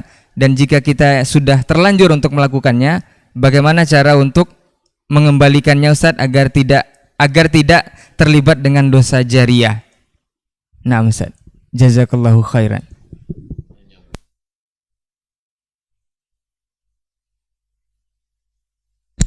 Baik, terima kasih. Bismillahirrahmanirrahim. Alhamdulillah. Wassalatu wassalamu ala Rasulillah wa ala alihi wa sahbihi wa mawala. Sayang tidak disebutkan contoh ya seperti apa. Karena ketika kita menyampaikan sesuatu yang berbeda dari apa yang memang sudah disampaikan atau sesuatu yang menjadi pendapat kebanyakan para ulama, maka kita perlu dukungan kuat, dalil kuat untuk menyatakan hal yang berbeda itu. Atas dasar apa gitu?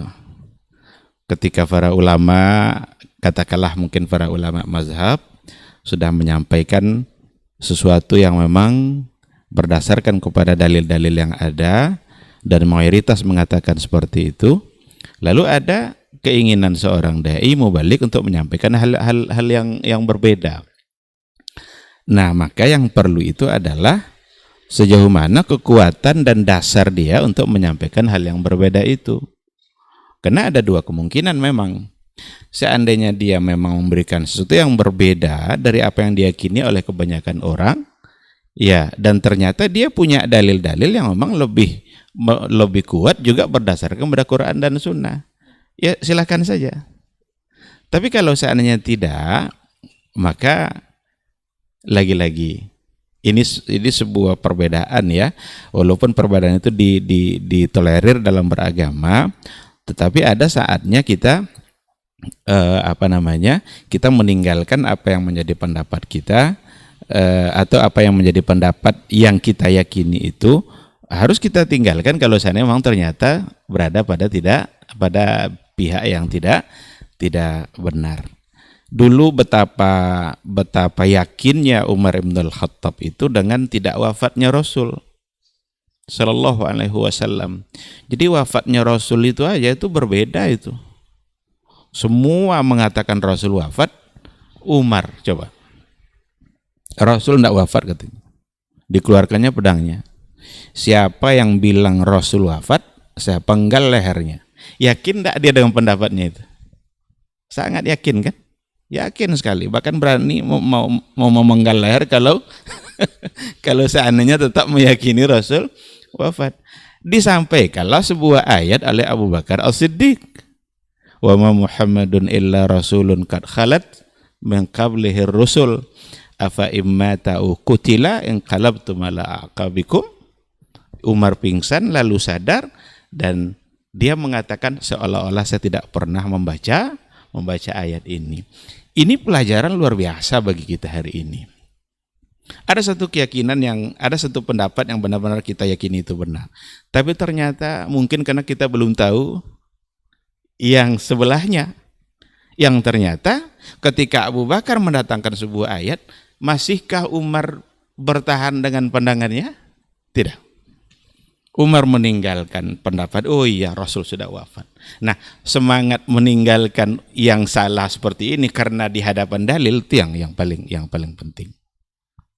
Nah, oleh karena itu sekali lagi kita harus melihat sejauh mana apa yang kita yakini dan ternyata berbeda dengan kebanyakan tadi itu berada pada pihak yang benar gitu. Dan memang ini bisa nanti pada banyak persoalan gitu kan, bisa terjadi pada banyak persoalan. Dan memang juga bahwa kebenaran itu tidak ditentukan juga oleh banyak. Jadi bukan kasrah itu yang menunjukkan banyak. Dia asal dia banyak lalu dia yang benar gitu kan.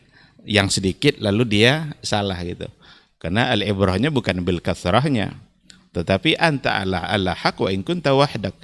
Kamu bisa berada pada pihak yang benar meskipun kamu kamu sendiri, asalkan memang itu yang sesuai dengan Al-Quran dan Sunnah. Dalam persoalan akidah umpamanya, berapa banyak orang yang menganggap mayoritas meyakini begini, tetapi perlu diukur gitu, perlu diukur kebenarannya seperti apa dan kekuatan dalil yang dipunya seperti apa, karena tidak mustahil juga meskipun jumlah sedikit, kalau memang ingin dianggap sedikit, bisa saja itu yang benar. Nah, oleh karena itu yang jadi patokan standar kebenaran bukanlah hanya banyak saja, tetapi kesesuaiannya dengan Al-Quran dan Sunnah. Seandainya ada orang berbeda dari pandangan yang kebanyakan, yang jumhur, tapi ternyata memang itu yang mendekati pada kebenaran, tidak apa-apa, dia boleh untuk menyampaikan. Tapi kalau sudah ternyata memang dia yang banyak itu yang kuat, ngapain juga dipertahankan juga yang ini, mungkin entah karena tradisi atau karena memang nanti tidak enak apa omongan orang sama kita, itu kan sudah tidak bisa lagi menjadi alasan di hadapan kebenaran Al-Quran dan Sunnah. Mungkin ini yang bisa saya sampaikan, mudah-mudahan bisa ditambahkan oleh masyayikh yang lain. Terima kasih. Baik, jazakallah khairan Ustaz untuk jawabannya. Ustaz ada tambahan Ustaz?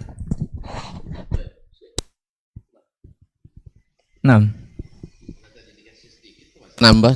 Naam Ustaz. Seperti yang dikatakan oleh beliau tadi, ya ini sifatnya normatif. Karena juga pertanyaan tidak tentang kasus tertentu. Pertama, Nabi SAW memulai dakwahnya dulu menyampaikan apa yang berbeda dengan kebanyakan orang, bahkan semua orang pada masa itu.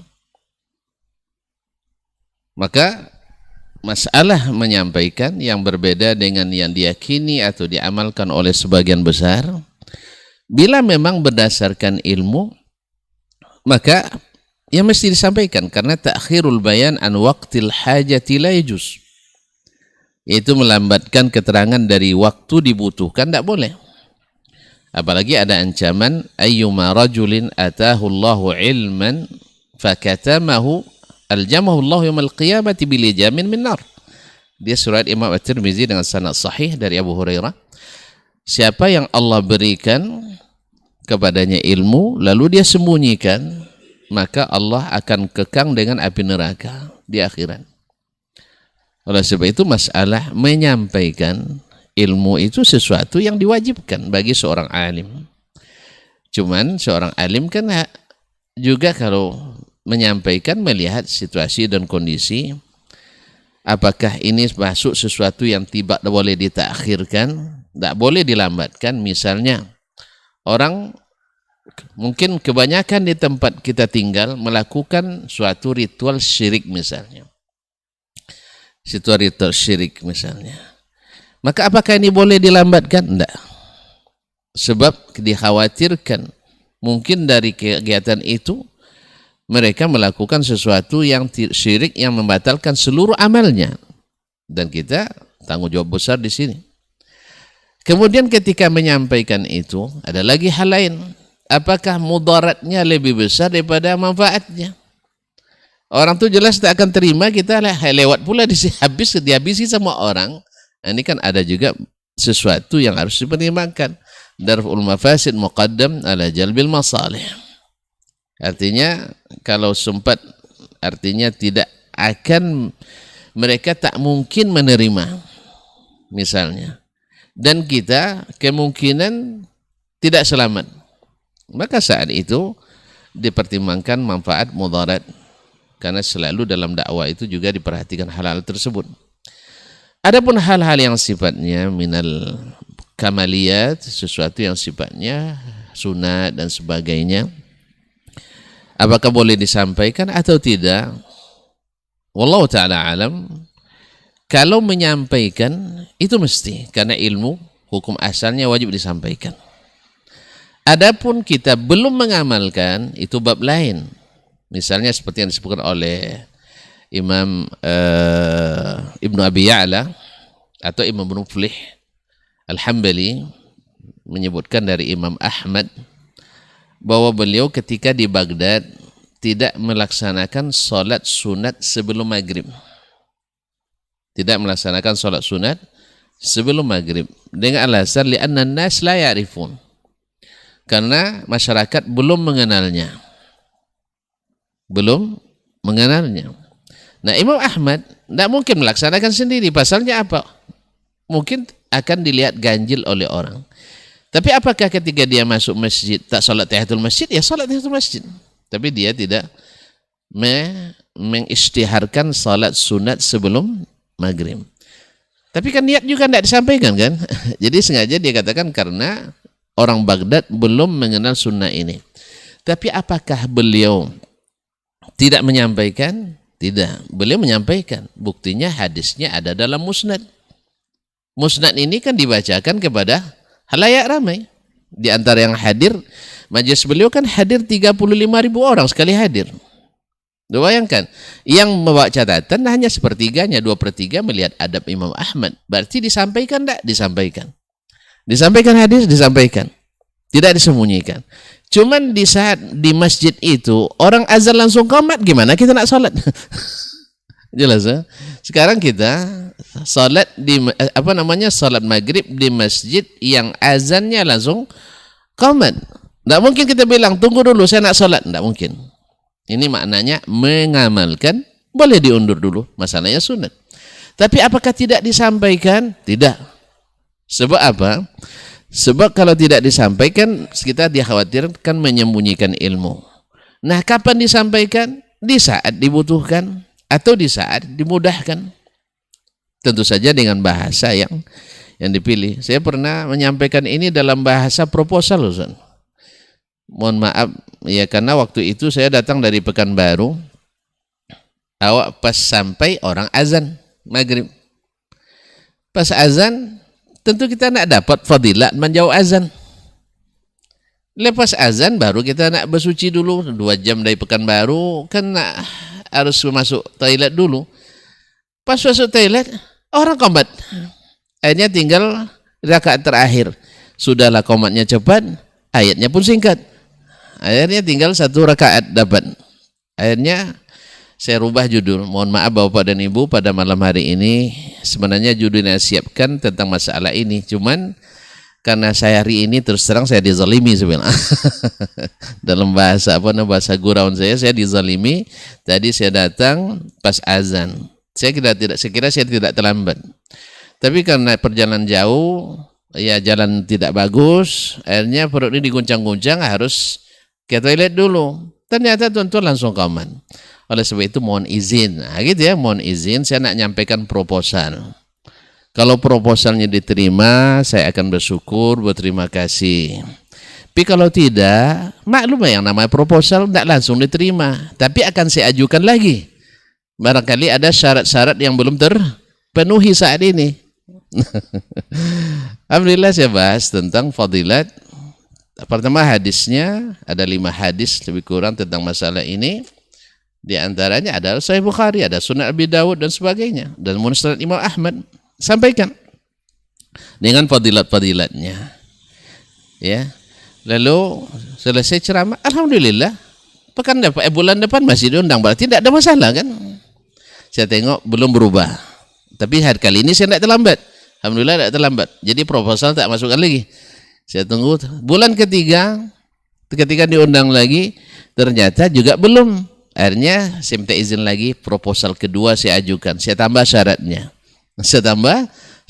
Mungkin kan merubah kebiasaan lama itu kaum muslimin. Padahal menunggu itu satu, sholat kita ada tinggal tadi kan. Yang kedua, berdoa antara azan dan qomat kita tinggalkan. Bahkan berdoa di pertukaran itu sip malaikat itu kan, malaikat pencatat siang dan malam. Itu waktu yang bagus untuk berdoa sebenarnya. Kemudian duduk orang menunggu sholat, dihitung sholat. Iya tak? Kemudian didoakan oleh malaikat. Dan doa mustajab antara azan dan qomat banyak sekali hilang. Ya, gara-gara meninggalkan itu. Yang kemudian lebih parahnya saudara kita yang baru pulang kerja, yang baru habis olahraga dan sebagainya, karena azan langsung qomat, otomatis mereka sudah bilang, tidak sempat lagi ke masjid, tidak sempat. Akhirnya duduk buka televisi dulu, akhirnya salatnya terlambat. Coba kalau seandainya kita tunggu, misalnya yang tanggung-tanggung taat itu, ke masjidlah dulu kan. Tapi kalau sudah tidak tertunggu, percuma aja, nanti aja selepas maghrib selesai mereka baru kita masuk kamar mandi nanti dan seterusnya. Oleh itu, makanya saya tunjukkan, alhamdulillah di bulan keempat berubah dan sampai hari ini dilaksanakan. Tak menimbulkan apa-apa. Alhamdulillah. Nah, kalau ada yang mengklaim menimbulkan perpecahan umat, sebenarnya mungkin cara menyampaikannya belum pas, atau memang tingkat penolakan masyarakatnya memang super tinggi. Dan yang ketiga mungkin ada dicongkel-congkel, diprovokasi oleh sebagian yang mungkin masih kurang bertakwa kepada Allah SWT. Tapi kalau seandainya masalahnya tenang-tenang saja dengan ilmu, dengan hikmah, dan juga dengan bahasa seperti tadi memohon, kita kan proposal sifatnya. Kan tidak ada masalah, kita katakan saya mengajukan proposal. Mohon maaf dan terima kasih. Wassalamualaikum warahmatullahi wabarakatuh. Waalaikumsalam warahmatullahi wabarakatuh. Taib, jazakallah khairan Ustaz untuk penyempurnaan jawabannya. Mudah-mudahan untuk antum yang bertanya bisa dipahami. Kita ke satu pertanyaan lagi Ustaz. Assalamualaikum warahmatullahi wabarakatuh Ustaz. Dari Abu Syamil di seputaran Kubang Raya. Ustaz, masih senada dengan pertanyaan Akhi Anna tadi. Bagaimana dengan seorang pendakwah yang menyampaikan memang hal yang berbeda, dan itu sangat berbeda sekali dengan keumuman ulama ataupun keumuman masyarakat Islam, bahkan sedunia Ustaz, yang mengatakan bahwa Nabi Adam bukan Nabi pertama, tapi yang pertama itu adalah Nur Muhammad. Ini mohon klarifikasi Ustaz, dan apa nasihat Ustaz? Baik, fadhal Ustaz.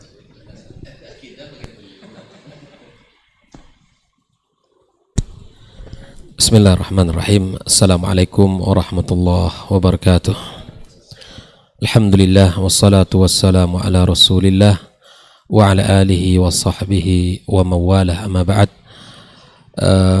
Pada kesempatan ini, pertama mari kita senantiasa merasa bahwa dalam pengawasan Allah tabaraka wa taala, dan nasihat ini tentu untuk diri kami dan seluruh siapapun para pendakwa, para duat yang mengajak kepada Allah tabaraka wa taala agar meluruskan niat, dan yang ingin disampaikan itu adalah kalimat yang membawa kepada kebenaran dan mengajak kepada kebaikan, bukan mengajak kepada sesuatu yang jauh dari kebenaran. Ini yang pertama sekali. Karena siapapun yang menyampaikan, maka tidak akan ada dari kalimat yang keluar kecuali akan tercatat di sisi Allah tabaraka wa ta'ala, dan siapapun yang berucap pasti itu terekam rapi dalam catatan Allah, dan itu akan diminta pertanggungjawaban di hadapan Allah subhanahu wa ta'ala. Maka da'i, ustadz, para pendakwa, ajaklah umat ini kepada kebaikan, ajak umat ini kepada kebenaran, ajarkan mereka ilmu yang benar, ajarkan mereka ilmu yang diambil dari sumber, yaitu Al-Quranul Karim dan hadis-hadis Rasulullah sallallahu alaihi wasallam. Maka ketika kita berpegang teguh kepada kedua ilmu dan sumber ilmu yang jernih ini, maka insya Allah kita akan selamat dunia dan akhirat. Dan jangan kita menyampaikan sesuatu yang sesuai dengan selera dan keinginan kita, karena semua itu akan punya konsekuensi, punya tanggung jawab, konsekuensi di hadapan Allah tabaraka wa ta'ala. Orang-orang yang termasuk yang awal-awal nanti dicampakkan Allah ke dalam nerakanya bukanlah orang-orang yang seperti melakukan perbuatan dosa besar, bukan. Tapi sadarlah bahwa di antara orang-orang yang akan pertama kali dicampakkan Allah di dalam nerakanya, di antaranya mereka adalah ahli ilmu, yang dengan ilmunya itu dia dikatakan bukan untuk mengajak, bukan untuk Allah tabaraka wa taala, tapi kemudian ada maslahat dan niat serta tujuan yang lain, sehingga dia dikatakan alim, dikatakan begini dan begitu, maka sadarilah setiap insan, para asatiz, para duat yang mengajak kepada Allah, bahwa tidak ada satu kalimat pun yang keluar dari lisan kita kecuali tercatat di sisi Allah dengan rapi. Bahkan tanpa sadar, dalam sebuah hadis diucapkan oleh Nabi kita sallallahu alaihi wasallam, setiap orang yang berkata tanpa ia sadari bahwa kalimat itu ternyata akan membawa dia menjerumuskan dia ke dalam neraka Allah tabaraka wa taala. Nah, jangan sampai kalimat-kalimat tadi menjadi sebab kita dimasukkan Allah Subhanahu wa taala ke dalam nerakanya. Ajaklah umat ini sekali lagi kepada kebenaran, bukan kepada pembodohan, bukan kepada penyimpangan, tapi ajaklah kepada ilmu yang membuahkan amal. Ilmu yang membuahkan amal. Ya, memang kalau ibarat bahasa pepatah kita, kalau salah mengambil sumber dan mengambil referensi, maka memang akan salah di dalam buah. Ya. Kalau salah bibit yang kita tanam, maka tidak akan membuahkan hasil yang baik. Okay. Bibitnya tidak baik, tumbuh di tempat yang tidak subur pula. Sang petani tidak merawatnya pula, tidak diberikan pupuk, maka kemudian apa yang diharapkan? Jadi kaum muslimin rahimakumullah, cerdaslah kita di dalam memilih, dan cerdaslah kita di dalam melihat mana ajakan untuk membawa kepada keselamatan dunia dan akhirat, dan mana yang hanya sekedar penguat daripada wacana dan keilmuan saja. Sesungguhnya buah daripada ilmu itu adalah al-amal. Yang dituntut bagi kita adalah ilmu itu menghasilkan amal kita. Ikhwani kaum muslimin rahimakumullah. Jadi kalau ada sesuatu yang disampaikan, maka segera, kalau ragu di dalam hati kita, maka segeralah kita untuk bertanya kepada yang mumpuni, dan kemudian kepada orang-orang yang thiqah kita dari sisi keilmuannya. Ya, kalau seandainya hal-hal yang aneh kemudian disampaikan, maka perlu kita teliti, dan kemudian kita memohon kepada Allah penjagaan dan perlindungan diri kita dan anak keturunan kita. Ya, semoga Allah Subhanahu wa taala memberikan kepada kita ilmu yang bermanfaat. Terakhir dalam bab ilmu, ada dua sisi yang mesti kita ketahui. Sisi pertama, Nabi sallallahu alaihi wasallam meminta ilmu yang bermanfaat. Allahumma inni as'aluka ilman nafi'an. Tapi di sisi lain, Nabi juga mengajari kita agar kita terjaga dan terhindar dari ilmu yang tidak bermanfaat. Ya. Ini juga hal yang pasti perlu kita perhatikan. Jadi kita minta kepada Allah itu ilmu yang bermanfaat. Ilmu yang bermanfaat yang pada akhirnya ilmu itu bisa kita amalkan dalam kehidupan kita. Dan juga kita berlindung kepada Allah dari ilmu yang tidak bermanfaat. Nah, ilmu yang tidak bermanfaat, yang tidak membuahkan hasil, bahkan membuat hati kita kering, membuat hati kita resah, tentu ini perlu kita berlindung kepada Allah tabaraka wa taala. Allahumma inni a'udzubika min ilmin la yanfa'. Ilmu yang tidak bermanfaat itu tidak ada gunanya. Tidak ada gunanya, dan tidak akan menghadirkan kesejukan iman di hati kita, dan tidak akan membuahkan amal dalam keseharian kita. Wallahu ta'ala alam. Semoga Allah jaga kita dan keluarga kita dari segala keburukan. Assalamualaikum warahmatullahi wabarakatuh. Waalaikumsalam warahmatullahi wabarakatuh. Taib, jazakallah khair Ustaz untuk jawabannya. Kita sempurnakan mungkin Ustaz mengenai Nur Muhammad tadi Ustaz. Fadal Ustaz. Jazakallah khairan fadilah Syekh. Memang di antara tanda-tanda ilmu yang tidak bermanfaat itu, yang sahih ditinggalkan dengan berbagai alasan. Misalnya dalam bab akidah, hadis-hadis ahad walaupun sahih tidak dipakai. Kalau hadis pun mutawatir walaupun sahih Alasannya lain lagi, qat'i'us subut tapi tidak qat'i'ud dalalah. Jadi intinya adalah bermain-main dengan dalil-dalil syar'i. Tapi anehnya ahlul ahwa, hadis sahih tidak dipakai. Ayat pun kadang ditakwilkan. Tapi pas hadis palsu, itu Masya Allah diangkat tinggi-tinggi. Ma'asyiral kiram dirahmati Allah. Jadi hadis tentang nur, bukan Adam yang pertama mencipta, tapi adalah nur. Lafaznya banyak, diantaranya awwalu ma khalaqallahu ya Jabir nuru nabiyyika. Yang Allah pertama ciptakan hai Jabir bin Abdullah adalah cahaya nabimu, nur Muhammad sallallahu alaihi wasallam. Kemudian dalam lafaz lain, inna awwala ma khalaqallah inna allaha khalaqa nura Muhammad atau nuri qabla an yakhluqa Adam bi 14,000 amin. Falamma khalaqa Adam ja'ala dhalika an-nur fi sulbi. Thumma sara an-nur yatanaqal min bini subin ila akhar ila an ulida Nabi sallallahu alaihi wasallam. Yaitu yang pertama diciptakan Allah sebelum menciptakan Adam adalah nur. Kemudian ketika nur ini, Adam diciptakan, nur ini Allah jadikan di dalam sulbi Adam. Kemudian dari sulbi Adam pindah ke anak Adam pindah ke anak cucu Adam, dan seterusnya sampai ke ayah Nabi kita Muhammad sallallahu alaihi wasallam. Kemudian baru dilahirkan oleh ibunda Nabi alaihi salatu wasallam Aminah, dan inilah nur yang disampaikan. Ini semuanya dari segala lafaznya adalah hadis palsu.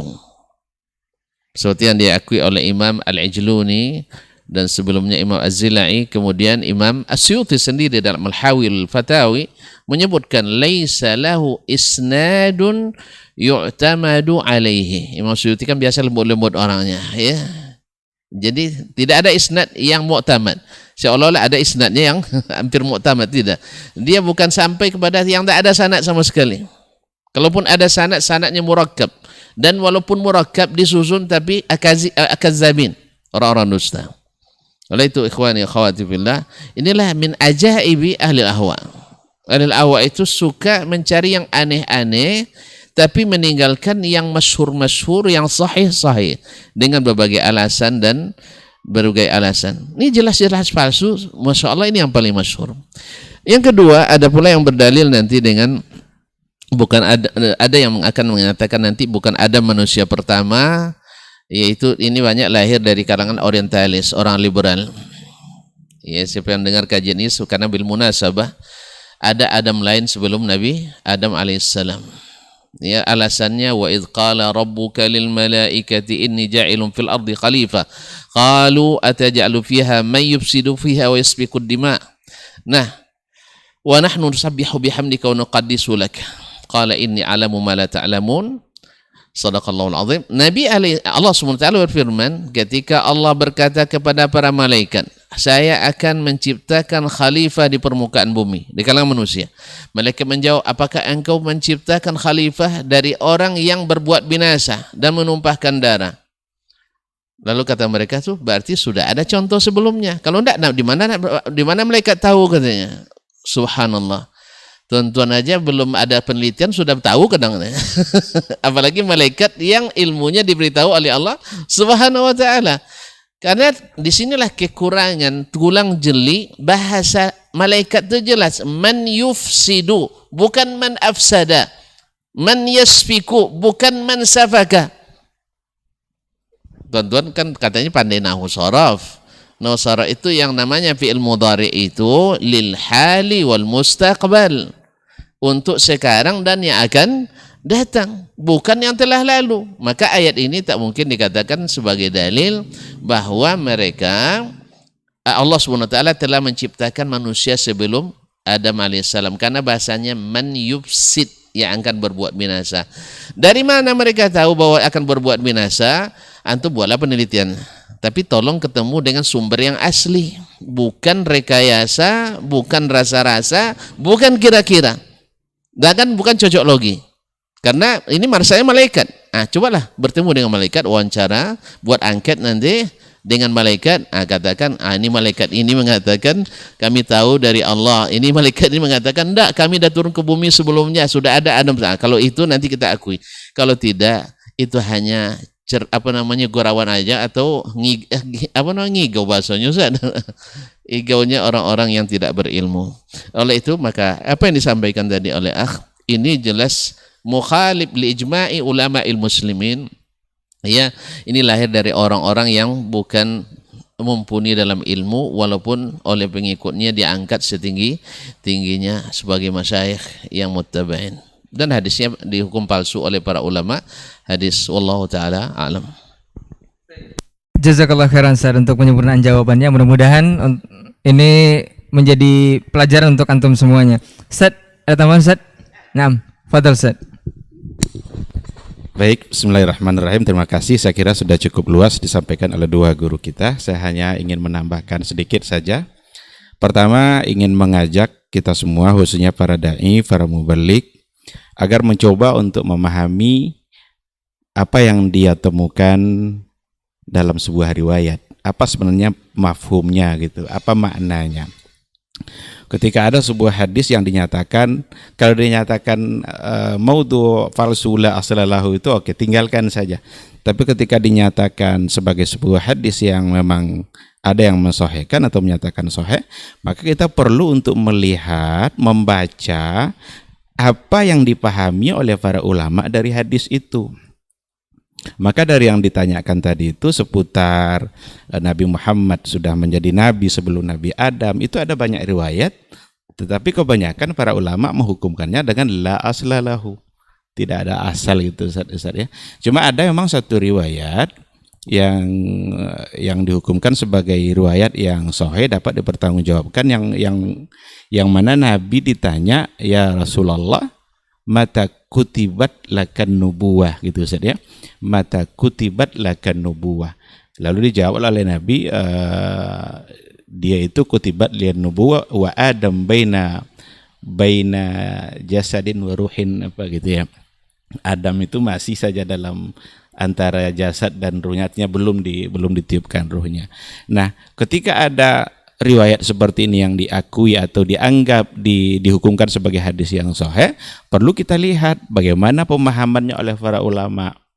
Maka kebanyakan para ulama mengatakan kutibat di situ bimakna sabatat atau wajabat. Jadi kenabian Nabi itu dalam ilmunya Allah yang azali itu sudah ada jauh sebelumnya, bahkan Adam pun belum diciptakan. Itu menandakan bahwa ilmu Allah itu sudah tahu dia apa yang akan terjadi. Maka itu maksudnya.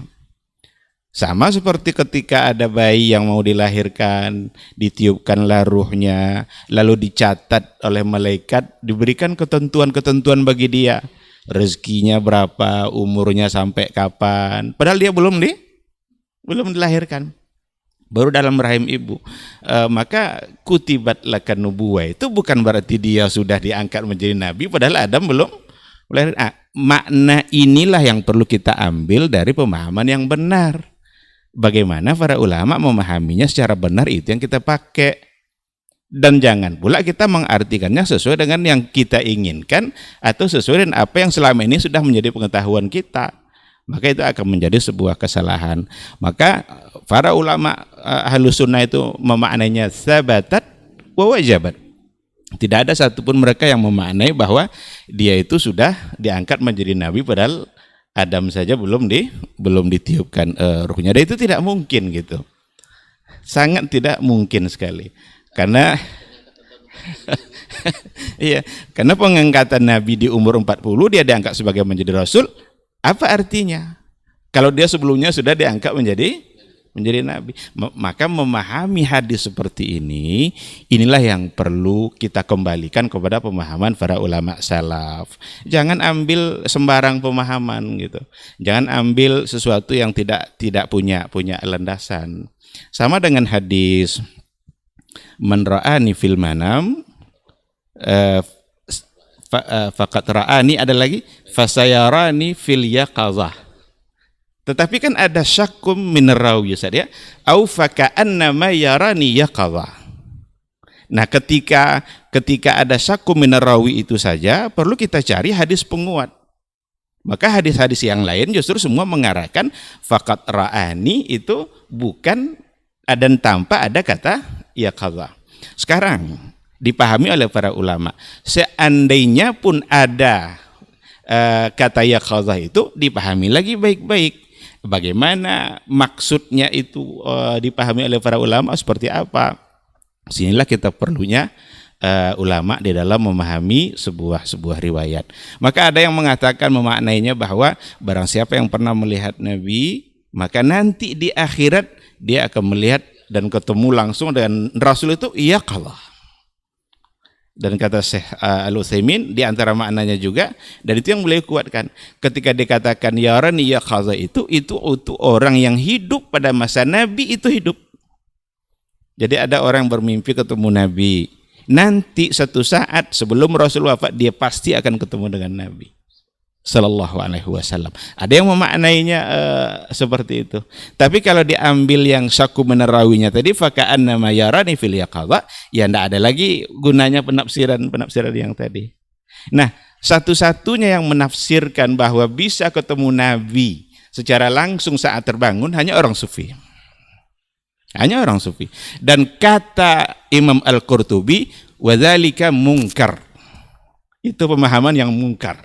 Itu kata Imam Al-Qurtubi. Jadi Ahlussunnah, salaful ummah itu tidak ada satupun yang meyakini bahwa mungkin ketemu dengan Rasul itu pada saat terbangun. Nah, jadi sekali lagi perlu memang bagaimana kita mengembalikan pemahaman sebuah hadis kepada paham yang betul, apa dulu yang dipahami oleh ulama-ulama yang memiliki manhaj yang benar.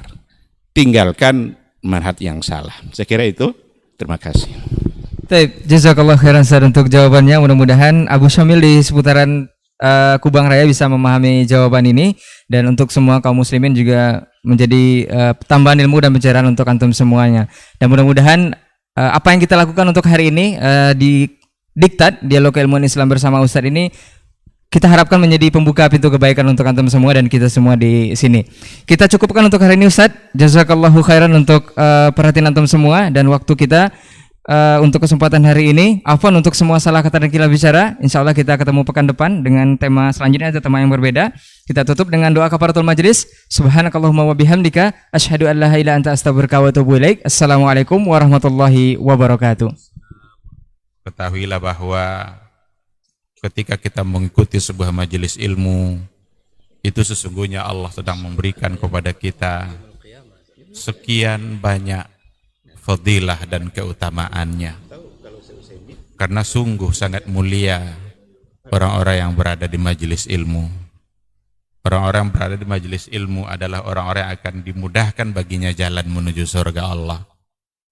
Dalam hadis dikatakan oleh Rasulullah sallallahu alaihi wasallam, man salaka tariqan yaltamisu fihi ilman sahalallahu lahu tariqan ilal jannah. Barang siapa yang menempuh satu jalan di mana tujuannya adalah untuk mendapatkan ilmu, maka Allah akan mudahkan baginya jalan menuju surga. Surga itu perlu iman, dan mendapatkan surga itu perlu ilmu. Maka di majelis ilmu lah kita bisa menumbuhkan iman kita, dan di majelis ilmu lah kita bisa mendapatkan ilmu pengetahuan. Maka sering-seringlah menghadiri majelis yang bisa menambah iman kita dan juga bisa menambah ilmu, agar surga Allah itu benar-benar semakin dekat dengan kita bersama.